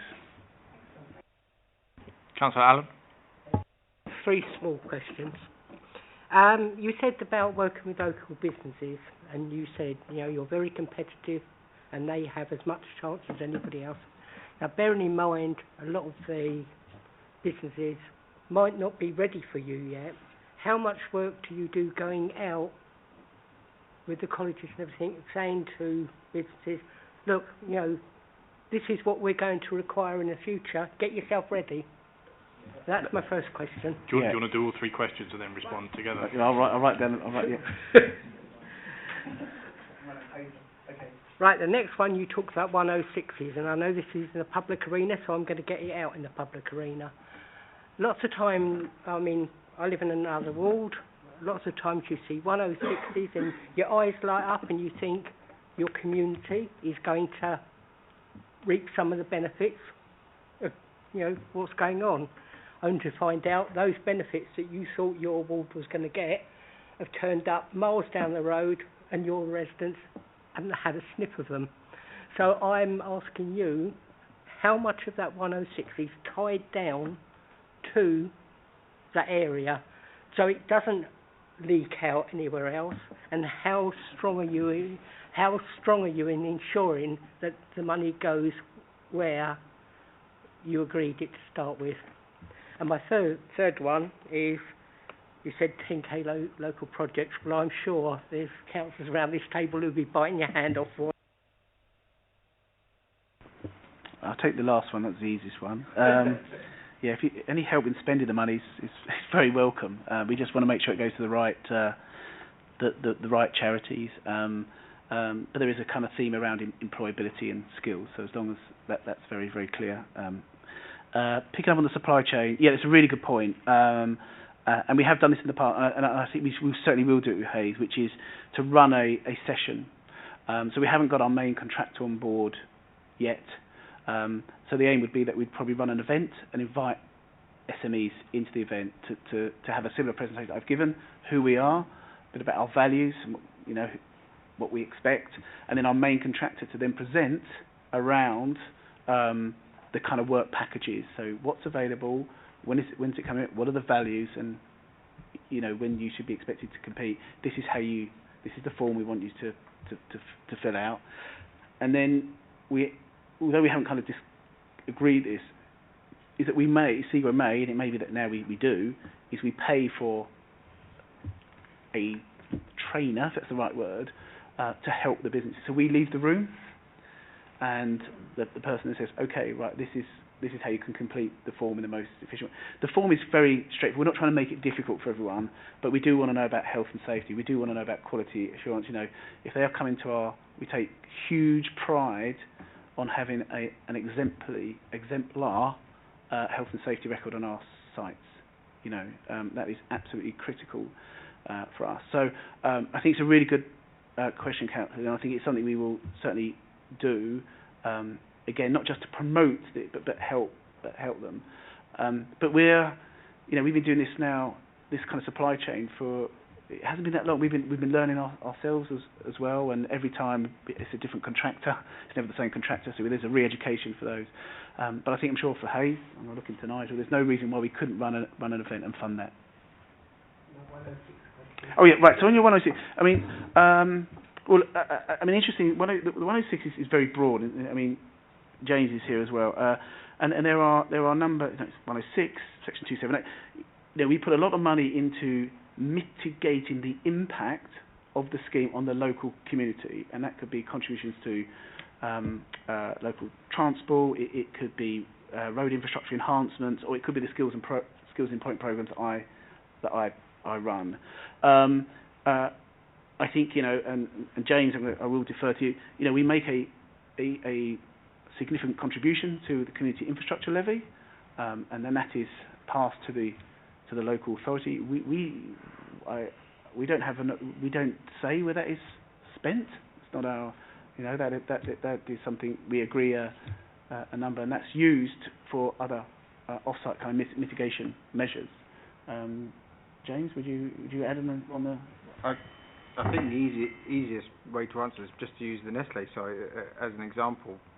That had 25 different Section 106 heads of terms, but a lot of them are very tied up in terms of local investment. So there's a contribution, I happen to know this one particularly well, towards local open space improvements. That was completely tied to Cranford Park.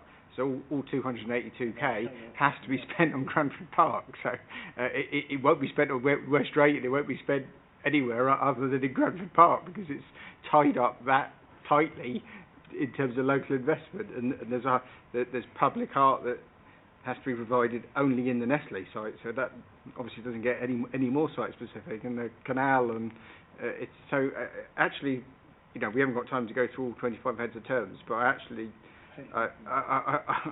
think they are actually all. I think the honest answer is that an awful lot of the money is reinvested locally.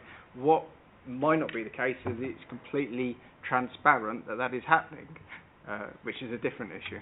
Can I just say thank you for that, and we'll be certainly watching. Okay, we'll take a final question from Councillor Dillon. Thank you, Chairman.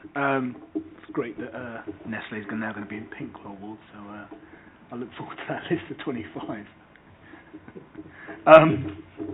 Neil, this is more of a general question, really.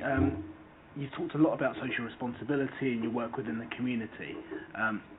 Since, and I don't know how long you've been doing that, so it's just for my own knowledge, really.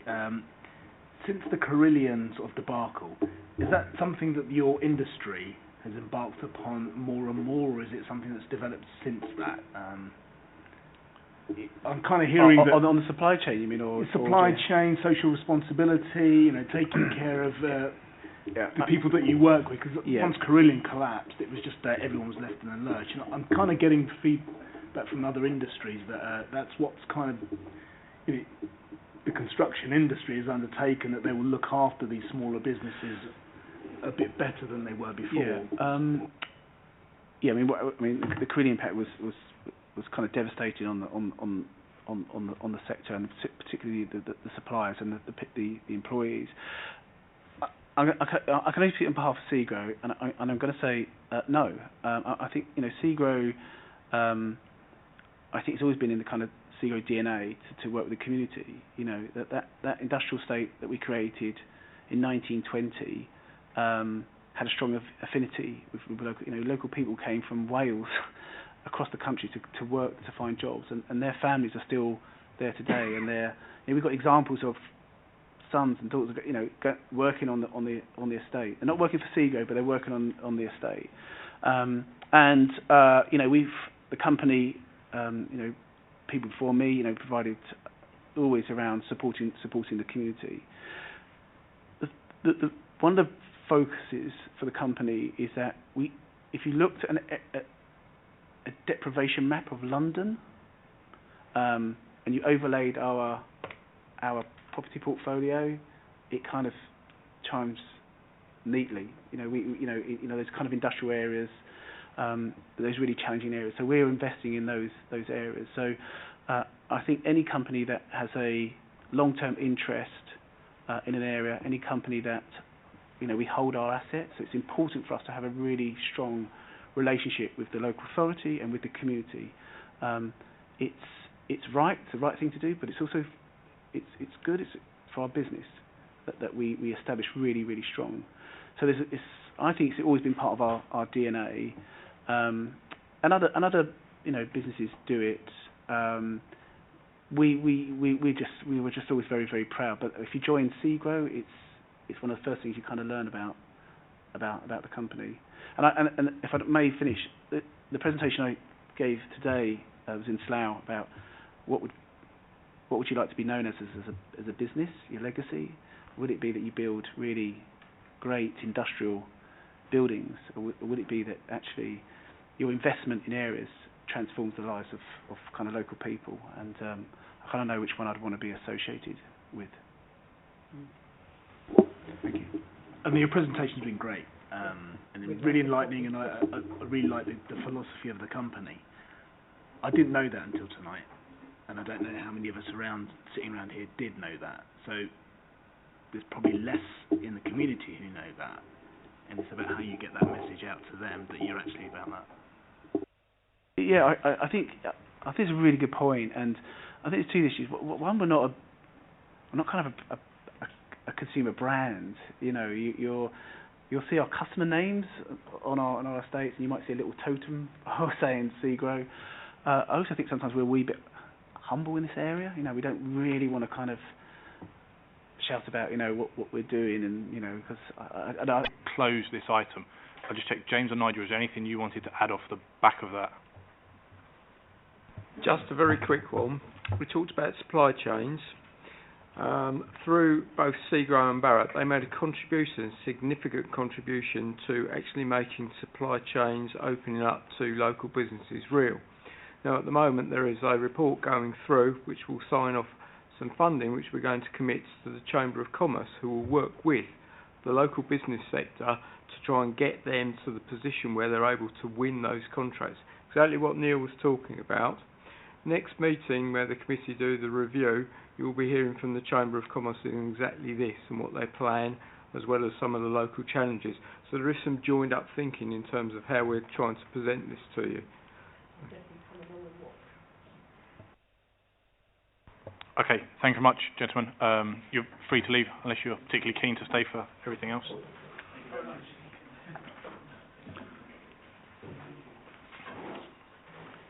Okay, and we can arrange for copies of those presentations to be circulated to all members who are present and all regular members who weren't here. That will be circulated by email to you all. So agenda item 6, thank you both. So, Ross, first of all, safety at sports ground. If you're just able to talk us through your paper, please. Certainly. Thank you, Chairman. So the issue of sports ground safety sits with the licensing department, for which I work within. Every local authority has the duty to provide a reasonable standard of public safety at sports grounds. Where you have larger sports grounds that have a spectator stand which has seating of 500 persons or more and has a roof, that requires a regulated stand safety certificate. Any larger grounds of up to 10,000 spectators requires a designated ground certificate, for which we have none.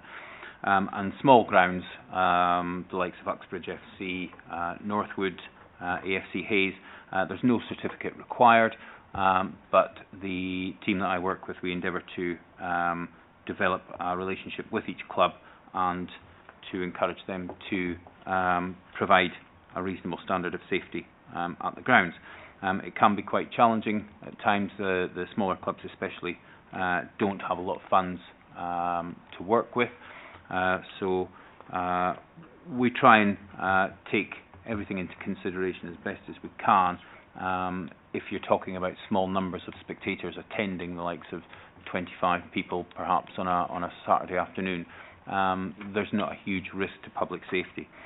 In terms of enforcement for these grounds, the only enforcement we can take on the smaller grounds would be a Section 10 prohibition notice, but there has to be quite a substantial risk involved, so we wouldn't use that very lightly, and as such in the past 5 years that I've been with the licensing service, we haven't used it. Where we have a regulated stand safety certificate in operation, that provides the local authority with the ability to set a safe capacity in these stands. So we would assess the physical state of the ground, and we would also assess the safety management processes involved at the ground, and you would give that a score of between 0 and 1, whichever has the lowest score, either the safety management processes or the physical. You would use that when calculating the capacity. You take off, also subtract numbers of seating in terms of seats that have obstructed viewing. If there is seats, the seating isn't numbered and has no ticketing structure to it, you would deduct seats off that. Or for any physical issues with the stand itself as well, you would deduct that. So that's really, I suppose, the biggest part of the regulated stand safety certificates, because every club that has one of these certificates wants to have as many bums on seats as possible. So that's how we tend to get results from these clubs, although this year in particular has been a little bit challenging. The Gaelic Athletic Association West End Road in Ruislip, they completed their stand over 12 months ago, well over 12 months ago. They have made an application, or they made an application for a regulated stand safety certificate. Because the association is an amateur association, and by that I mean that they rely very heavily on volunteers to help the club in terms of stewarding and other positions within the association. The players don't get paid for playing the games that they're involved in. and as such the association don't have perhaps the same access to persons with knowledge or experience in running these events. And for that reason, the issuing of the safety certificate was a bit of a long and drawn out process. We need to have a lot of documentation to support their application, such as structural surveys, competence of the staff involved. We need to assess the ground against technical guidance, which is a document produced by the Sports Ground Safety Authority. Back in May, we issued them with a time-limited safety certificate, which had a capacity of 1,200. I suppose in our favour there, they don't attract that many spectators to their home games anyway.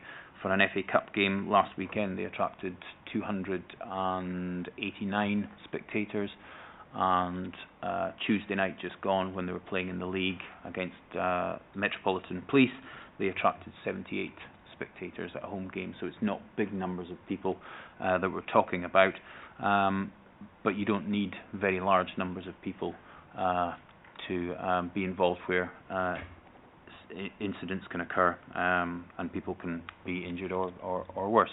So for that reason, we inspect the smaller grounds on an annual basis. We provide a report to the smaller grounds, and if required, we would follow that report up to see if the improvements have been made.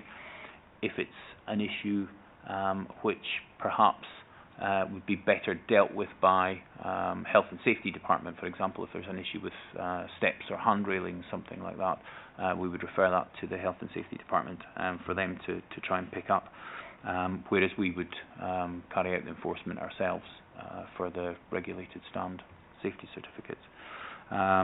We propose to continue a minimum of 2 inspection visits a year where there is a regulated stand safety certificate in operation.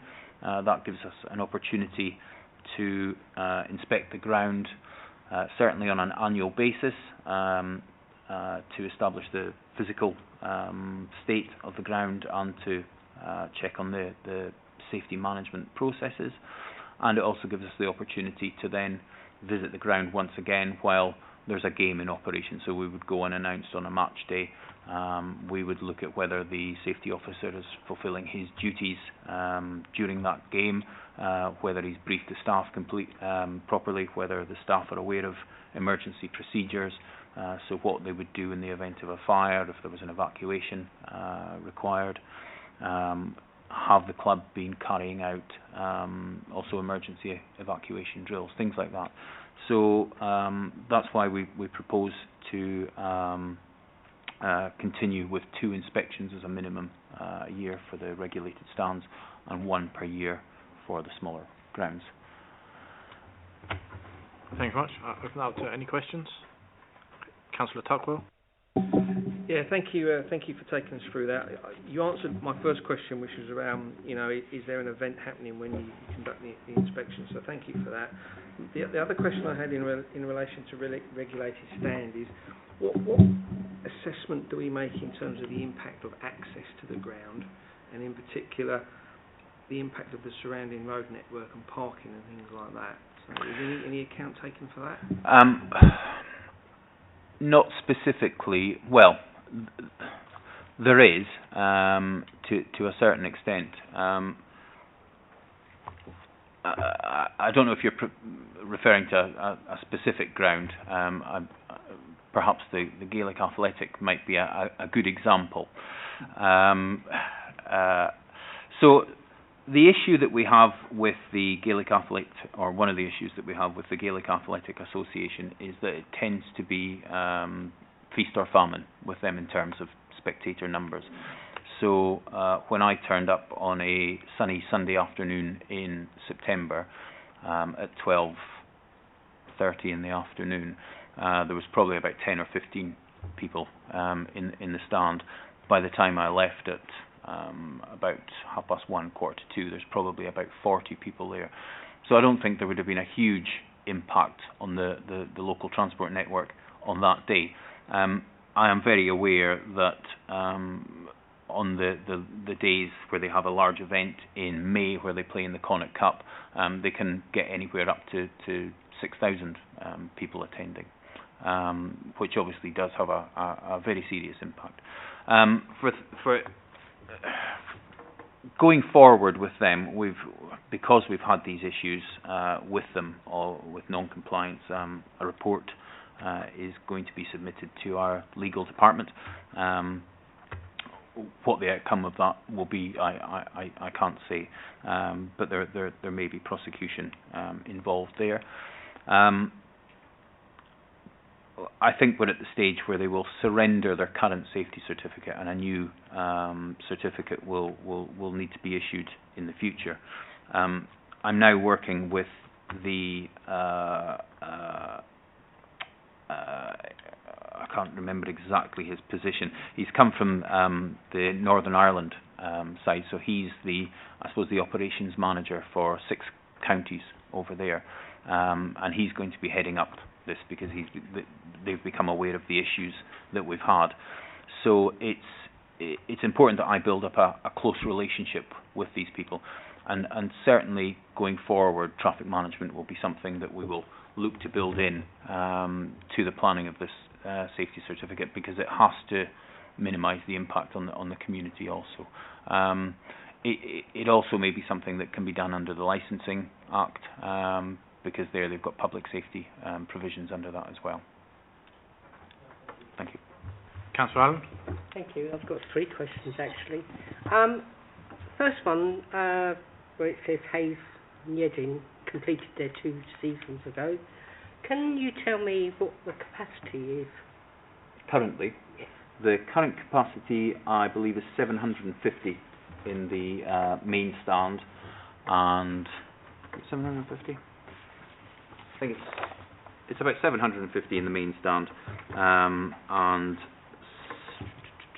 just slightly over that for standing capacity in the rest of the ground.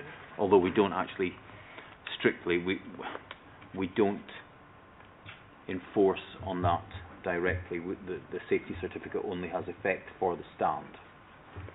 Right. Now, on page 18, you talk about Northwood Football Club. Oh, no, I'll go back to, I won't blur the issue. No, when the Hayes Football Club in Church Road decided to sell, yes, did no 106 money come Yedding's way to pay for any upgrades? The honest answer is I don't know.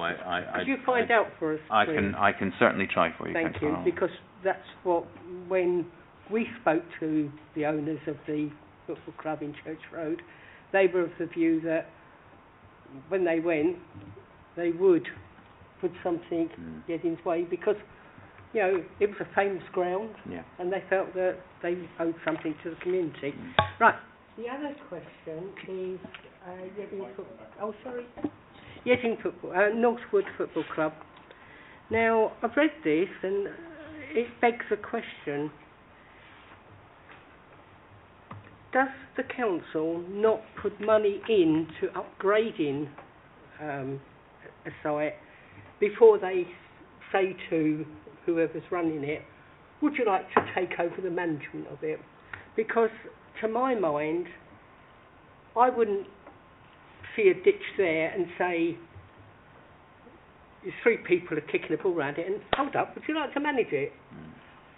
I wouldn't take on something unless it was in a good state of repair, because I've seen it in the Bowls Club in my own area where they haven't signed a contract because, you know, the repairs have never been done and they are expected to do the repairs. So, you know, seeing this, it gives an unfair slant to Northwood Football Club saying, well, you know, why aren't you signing a contract?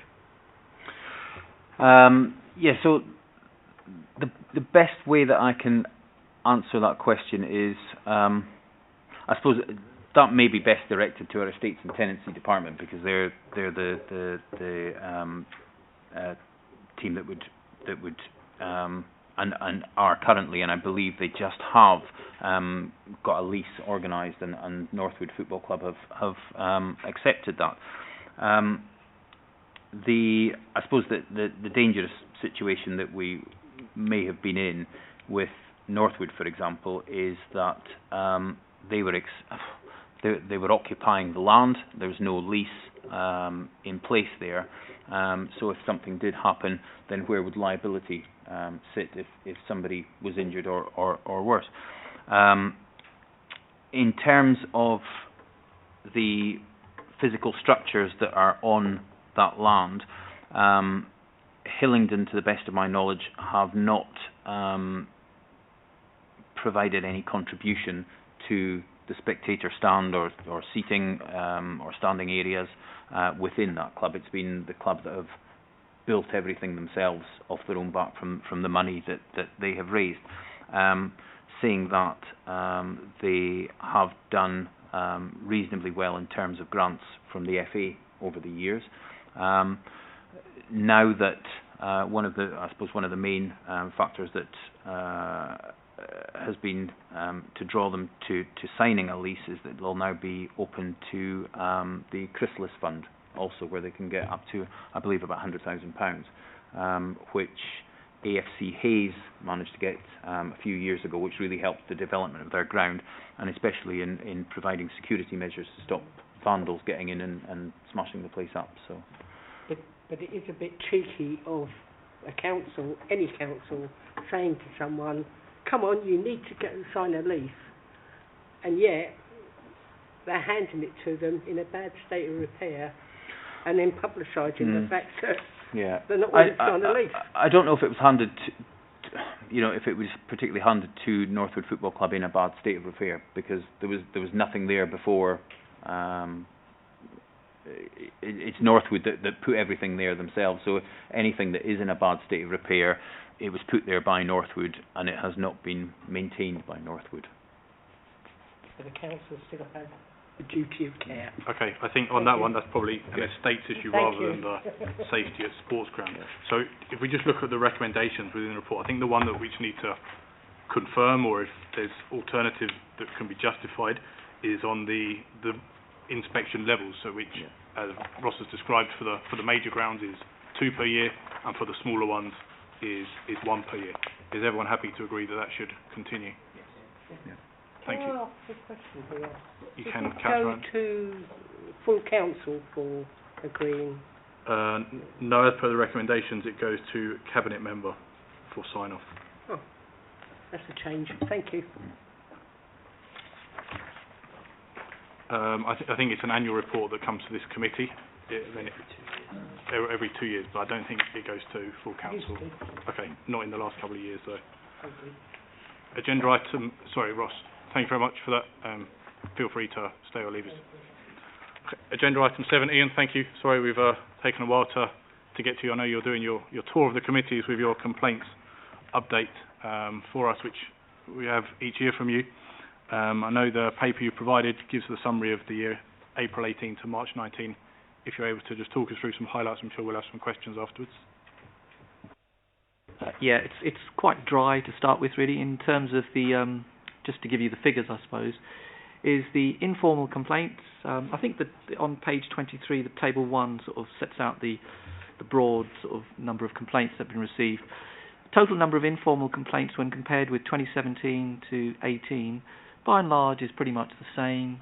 It's not much different.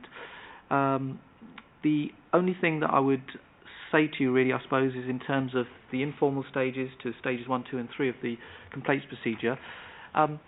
This committee looked at the corporate complaints procedure some years ago. I think it was about maybe 4 years ago. And as a result of the work, the review that you did, the complaint procedure we have in place now has been implemented. And what you will see is that the volume of complaints where you look at stage 1, where, for example, last year there was a total of 837, stage 2, 73, stage 2, 73, that's right, and stage 3, 0, and then the Ombudsman, 85. what it's shown is that the work that this committee did many years ago it's had a dramatic impact in terms of the way we handle complaints now.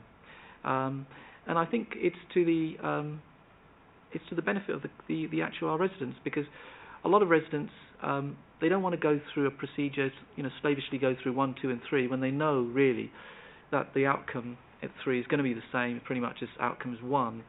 So it now enables them at a much earlier stage to go to the Ombudsman, where there is an impartial, independent investigation, and they can look and decide whether they're happy with that. In terms of compliments, in terms of Table 1 on page 23, I've made a mistake. The total number of compliments for 2017 and 18 I've got down as 54. I've looked at again, it's actually 142 in total across the whole of the council. But for last year it was 234. So actually, there's a healthy increase in terms of the number of compliments. And were I to be here talking to you next year, I think the figure for compliments will be in excess of 500, because I think we've started to highlight to our staff that actually when you do get compliments, rather than just keep it to yourself and your own team, you actually do need to share it with other people.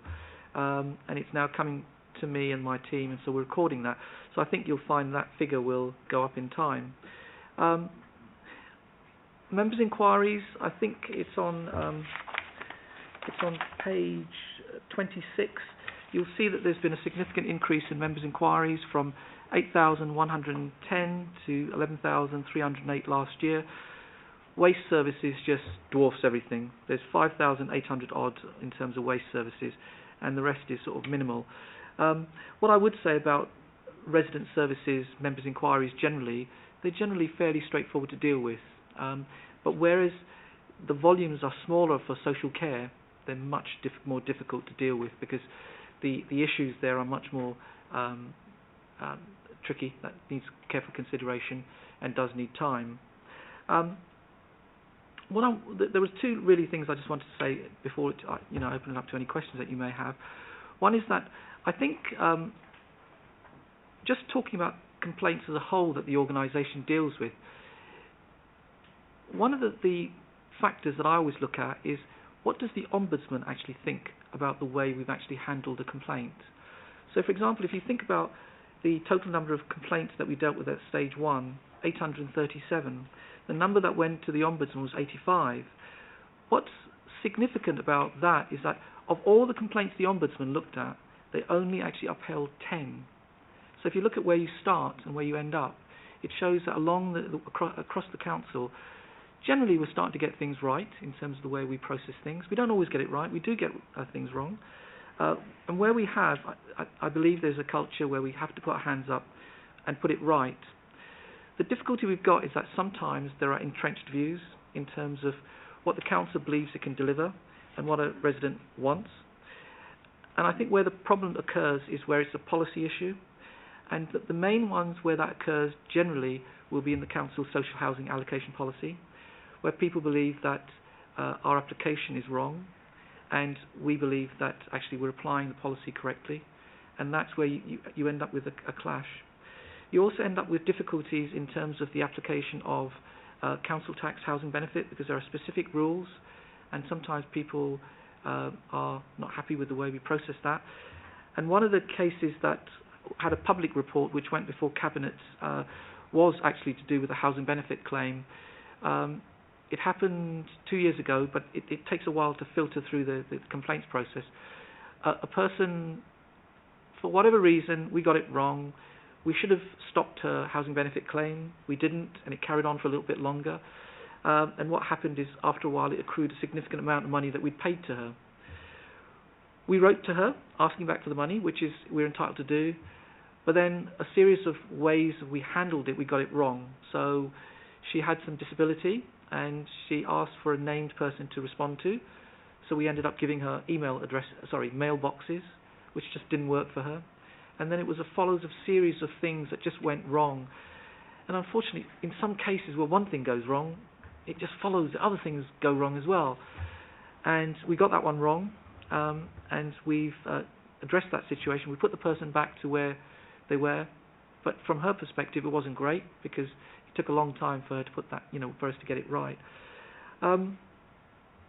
I think that's probably all I wanted to say in terms of that. Oh, I suppose one thing I ought to really mention is I think you'd probably like to know how we do in comparison to other local authorities. And on page 26, for social care and children's services, I provided you with some data about the volumes of complaints we received and the volumes of complaints other local authorities received. And it just shows that as a whole we tend to have fewer complaints that we deal with. But I hope that the ones we do get we deal with well. The chairman mentioned earlier on about in terms of how can we compare ourselves with other local authorities and what's our performance like. I think one of the things I would look at and say to you, which looks a bit odd, is when you look at the adult social care compared with other local authorities, you see we've got 40 in total, and yet 9 of those went to the Ombudsman. You can worry if 40, you've got 40 and 9 went there. That's a quarter, literally, of. But don't look at it in that way. The reason why I say to you don't look at it in that way is because the Ombudsman take a very long time to look at a complaint. So some complaint you could potentially have in the past year and the last year actually shows up in this year's figures because we only count it when it's concluded. So that's certainly, so I would say not to get too worried about. I think the main thing I would emphasise in terms of the Ombudsman is the number they uphold. That's the area to worry about. What the other committee asked of was we spent quite considerable time talking about the restricted persons register, which I don't know whether any of you use, you access, you look at. I think there's going to be some communication coming out to all elected members about how to access it, how to use it. I think the other committee was concerned that they weren't aware about it and were there any safety issues as a result, because there is a reason why someone's on the restricted persons register. It could be a range of reasons. It could be because they send so many communications that the council just feels that they can't say anything more and therefore we want to curtail communication as much as possible with them. Or it could actually be a safety issue in terms of how many people must go in order to visit them. So there will be a communication coming round which advises you how you access it. But I would always advise, if anyone's going to visit, looking on that restricted persons register. That was it, really. Thank you. Open up to questions. Councillor Allen, first of all. Can you put your microphone on, please? Can you put your microphone? You talked about the restricted register. When I became a councillor in 1994, we were literally given the sheet there and then, safety. I do not think, apart from when I've had to ask, I don't think I've ever been given a site. And I think that's a failing on this council, because there are times where, thankfully, I've had the good sense to think, hold up, talk to other councillors, have you come across this person where I could have put myself in danger? So I hope that is rectified. Now, on page 21, it said background papers, nil. And I think for this committee to judge whether people are doing good, bad or indifferent, I think you have to have some background. You have to have some texture. You have to know what was happened last year or the year before, and then you can compare. I'm also concerned that what used to happen, and again I put my old hat on, it used to be this council used to compare itself with Bromley because size, comparison, everything else. And I'm noticing here Barnet, Brent, Ealing, Buckinghamshire, Hillingdon, Islington. Where's Harrow and Hounslow? Where do they fit in this this melting pot? I'm also saying to myself, we give ourselves a pat on the back. Councillor, do you have, is it a question or just a criticism I'm of the officer's asking, report? You're giving us these figures. Why have you not given us the comparison, the Bromley that you used to do, or the Harrow and Hounslow, and why have you think there Islington, which is so far away, I think it's closer than Bromley, though, isn't it? Well, yes, but you used to do it by Bromley, and we used to query that at the time, but you seem to be hit and miss. Why is that? And our figures do not look very good on local authority, where you're saying Hillingdon 55 and 5 cases were taken to the Ombudsman, but you're not giving us how many were upheld on that same sheet. Why not? The last one, there was another question, but I'll come back to that after other members have spoken, if you don't mind. Can I just Yeah. deal with all that? Thank you. A lot of that's fairly straightforward, really. In terms of the restricted persons register, I think the council's moving towards electronic communication. So the restricted persons register is an electronic register, which is there, which can be accessed. And I think they're going to give you instructions as to how to do that. In terms of the background information, the bulk of the report actually goes to the Social Care Committee, because the way the committees are set up, I'm required to provide annual reports for housing, children's, adults and education services, and there was a nearly a 50-page document that went to the Social Care Committee, which had all the data in that. I mean, I can give all that information, it's all there, if that's what you want, which has got the background, the volumes, the numbers, if you want that. Presumably if it's gone to that committee, that's publicly Yes. in that agenda, so I Yeah. think we can get it from there. Yeah. In terms of why did we actually choose the ones that are there, in terms of the local authorities, it's what's published. So when it comes to Harrow and Hounslow, if they don't publish the data, I can't access it. And that's the main reason for that. In terms of Bromley, I don't think there's a close, or certainly I've been here now 7 years, there's not really a close link between Bromley and sort of this council. Because what happens is there are complaints committees that sit together, and it tends to be the ones that are linked to our own sort of geographical area. And Islington, just for whatever reason, just fits into the actual committee that I sit on. So it's just about data, where you get it, and for whatever reason, Harrow and Hounslow just don't share that data. But I can try and find that for you if you like. Yes, please. The other two questions I had was, you talk about children's services, people services. Could you, without divulging names, ages and everything else, what the general complaint was on these? Where the complaint rests. I don't want to know the details of the person, age or anything else, but for us to have a true picture of what's going wrong at times, or not what's not going wrong at times, we need to have a flavour of what's happening. I can provide the report, which will contain all that data, but it'd be difficult to summarise. There's 95 complaints in total in those two areas, but I'm very happy to provide the report. Yeah, I think if we can get the report, the wider report circulated, I know it's gone to the other committee, so it's currently available, but if we can just circulate that amongst other papers, then that should provide clarity. Yeah, and my very last question was, you're telling us about the compliments, but again, we're not getting the, I think you're brilliant over there, but it doesn't give any sense of what you're complimenting them on, whether what the good is, or how many times someone has not put in a complaint but has said, I don't think you're serving me well. Compliments work and complaints work in tandem. It's actually all in the other. Sorry, I lip read. It's also in the other committee report, because the way that this the names of the committees, the way it's set up is that virtually all my report goes to the social care, because that's where I'm geared towards. Okay, no, that's fine. Thanks for clarifying that it's in that one. Councillor Dillon? No, my questions. Councillor Bridges? Thank you, Chairman. Just a quick question on the actual feedback itself, whether it's good or bad.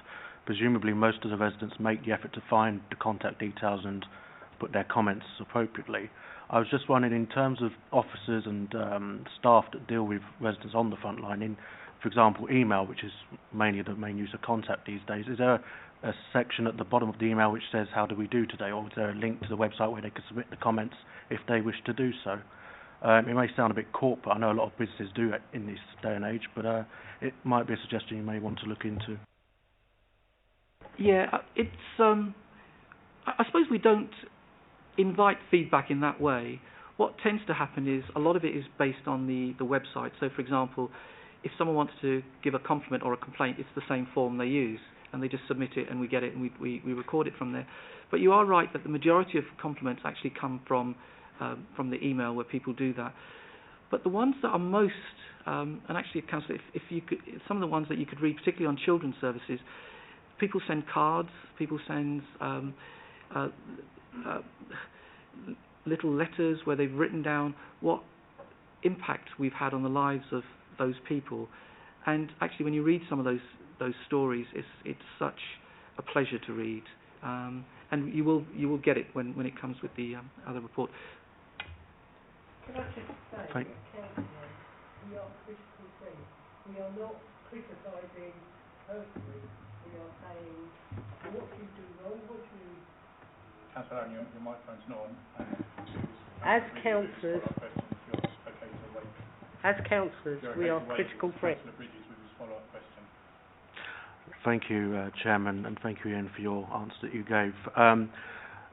Having been a councillor for a while as well, I do get a lot of feedback. A lot of it's good as well. And I'm just, for clarity, if we get good feedback, what we tend to do is pass it to the lead with the council or other colleagues within the group.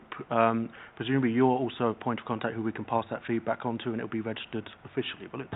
Yes, please. It'd be really helpful if it comes to me, because what happens is, each compliment that we get, we read, and sometimes the compliments go towards an award for staff for the way they've behaved and the way they've dealt with things. So it's really useful to get that. That would really be appreciated.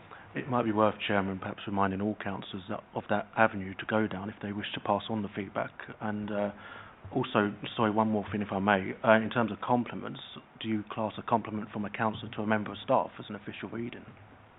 Yes, I would. The only thing I would say about compliments is I tend to be quite strict in terms of what is a compliment. If someone's done their job, so say for example, if I'm a cleaner and I've cleaned the toilet properly, well, actually that's my job. And if someone says well done for doing that, I've done my job. It's about going a bit that extra mile and trying to provide that service which is just a bit extra. Councillor Dillon. Thank you, Ian. And thank you, Chairman. We provide feedback forms. It may not be strictly within the remit of this report. Feedback forms and planning committees.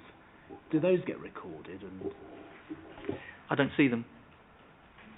Yeah, just to clarify, that's us. And normally Mark or Lloyd will come up with a sort of a report that explains what we got. But yeah, I think that's something that we're looking into changing as well, or at least updating how we do it. Councillor Allen. Can I say for clarity that when a resident tells us that a member of staff at Hillingdon Council has gone that extra mile, they tell us and we report that back as a matter of rote. We don't keep it to ourselves because we feel that member of staff should know that, because they get bricks. It's only right that they get the star occasionally and can actually walk a bit taller because of the residents' comments. So yeah, I mean that's really welcome, actually, Councillor. It may be something internally that it doesn't get to me, but I don't. The talk to resident services. I don't quite get those. Thank you very much. I think on that, where we say that councillors can pass feedback in, Councillor Dillon, just as lead, if you can report that back to your group to remind people if they ever need to pass on, I'll do the same for ours. So, with all those comments and questions, are we happy now just to note the report for us? Okay. Thank you. Thank you very much, Ian. Okay, so agenda item 8, which is the forward plan. Members have hopefully had a chance to look at that. The one thing I just wanted to point out on this as it goes a few months ahead is that at the Cabinet meeting, 12th of December 19, there's an item which follows the motion that came through full council around promoting stronger communities and equality in Hillingdon.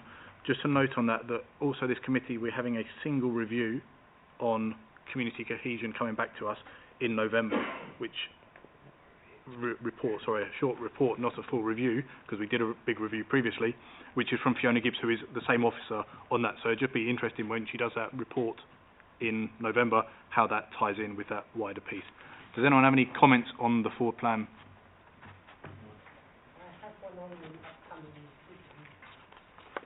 Okay, if you'd like to put your microphone on, you can ask your question. On the upcoming decisions, it's 042, properties transactions, and the Cabinet will consider disposal of the schoolhouse at 103 Judge Heath Lane. Bearing in mind the council has got a shortage of social housing, and I have people banging at my door and telephoning me on a weekly basis to say, you know, they are seeing properties here, there and everywhere, and why is the council selling this property off when it's a valued asset to the council, and some family tonight could sleep a bit easier if it was available? Yeah, so I think we can look into that. Obviously, when the property is being sold, it's probably going to be sold to someone who's going to do something with it. What they convert that into, I think, is unknown yet, but obviously where they're selling it or disposing of it, the council is disposing of it to someone private, they're going to convert it into something that's going to be a further use. But where we've got the officer contact, John McKenna, if we can follow up with him and then circulate the response as to what that's going to be. So on that, we're happy to note the forward plan. Thank you. And then agenda item 9 is our work programme. So the next meeting is scheduled for the 5th of November. That will be our final witness session for our major review. As mentioned earlier, we're looking to get someone or a couple of people, hopefully, from the local business sector, Hillingdon Chamber of Commerce, to come and talk about how the local economy is performing really at the street level and how it is from their perspective following our macro level reviews and local skills and education that we've covered so far. And as I mentioned, the officer report into community cohesion is on that one as well. So if everyone's happy to note that, then we'll close the meeting. Thanks very much, everyone, and in particular those substituting.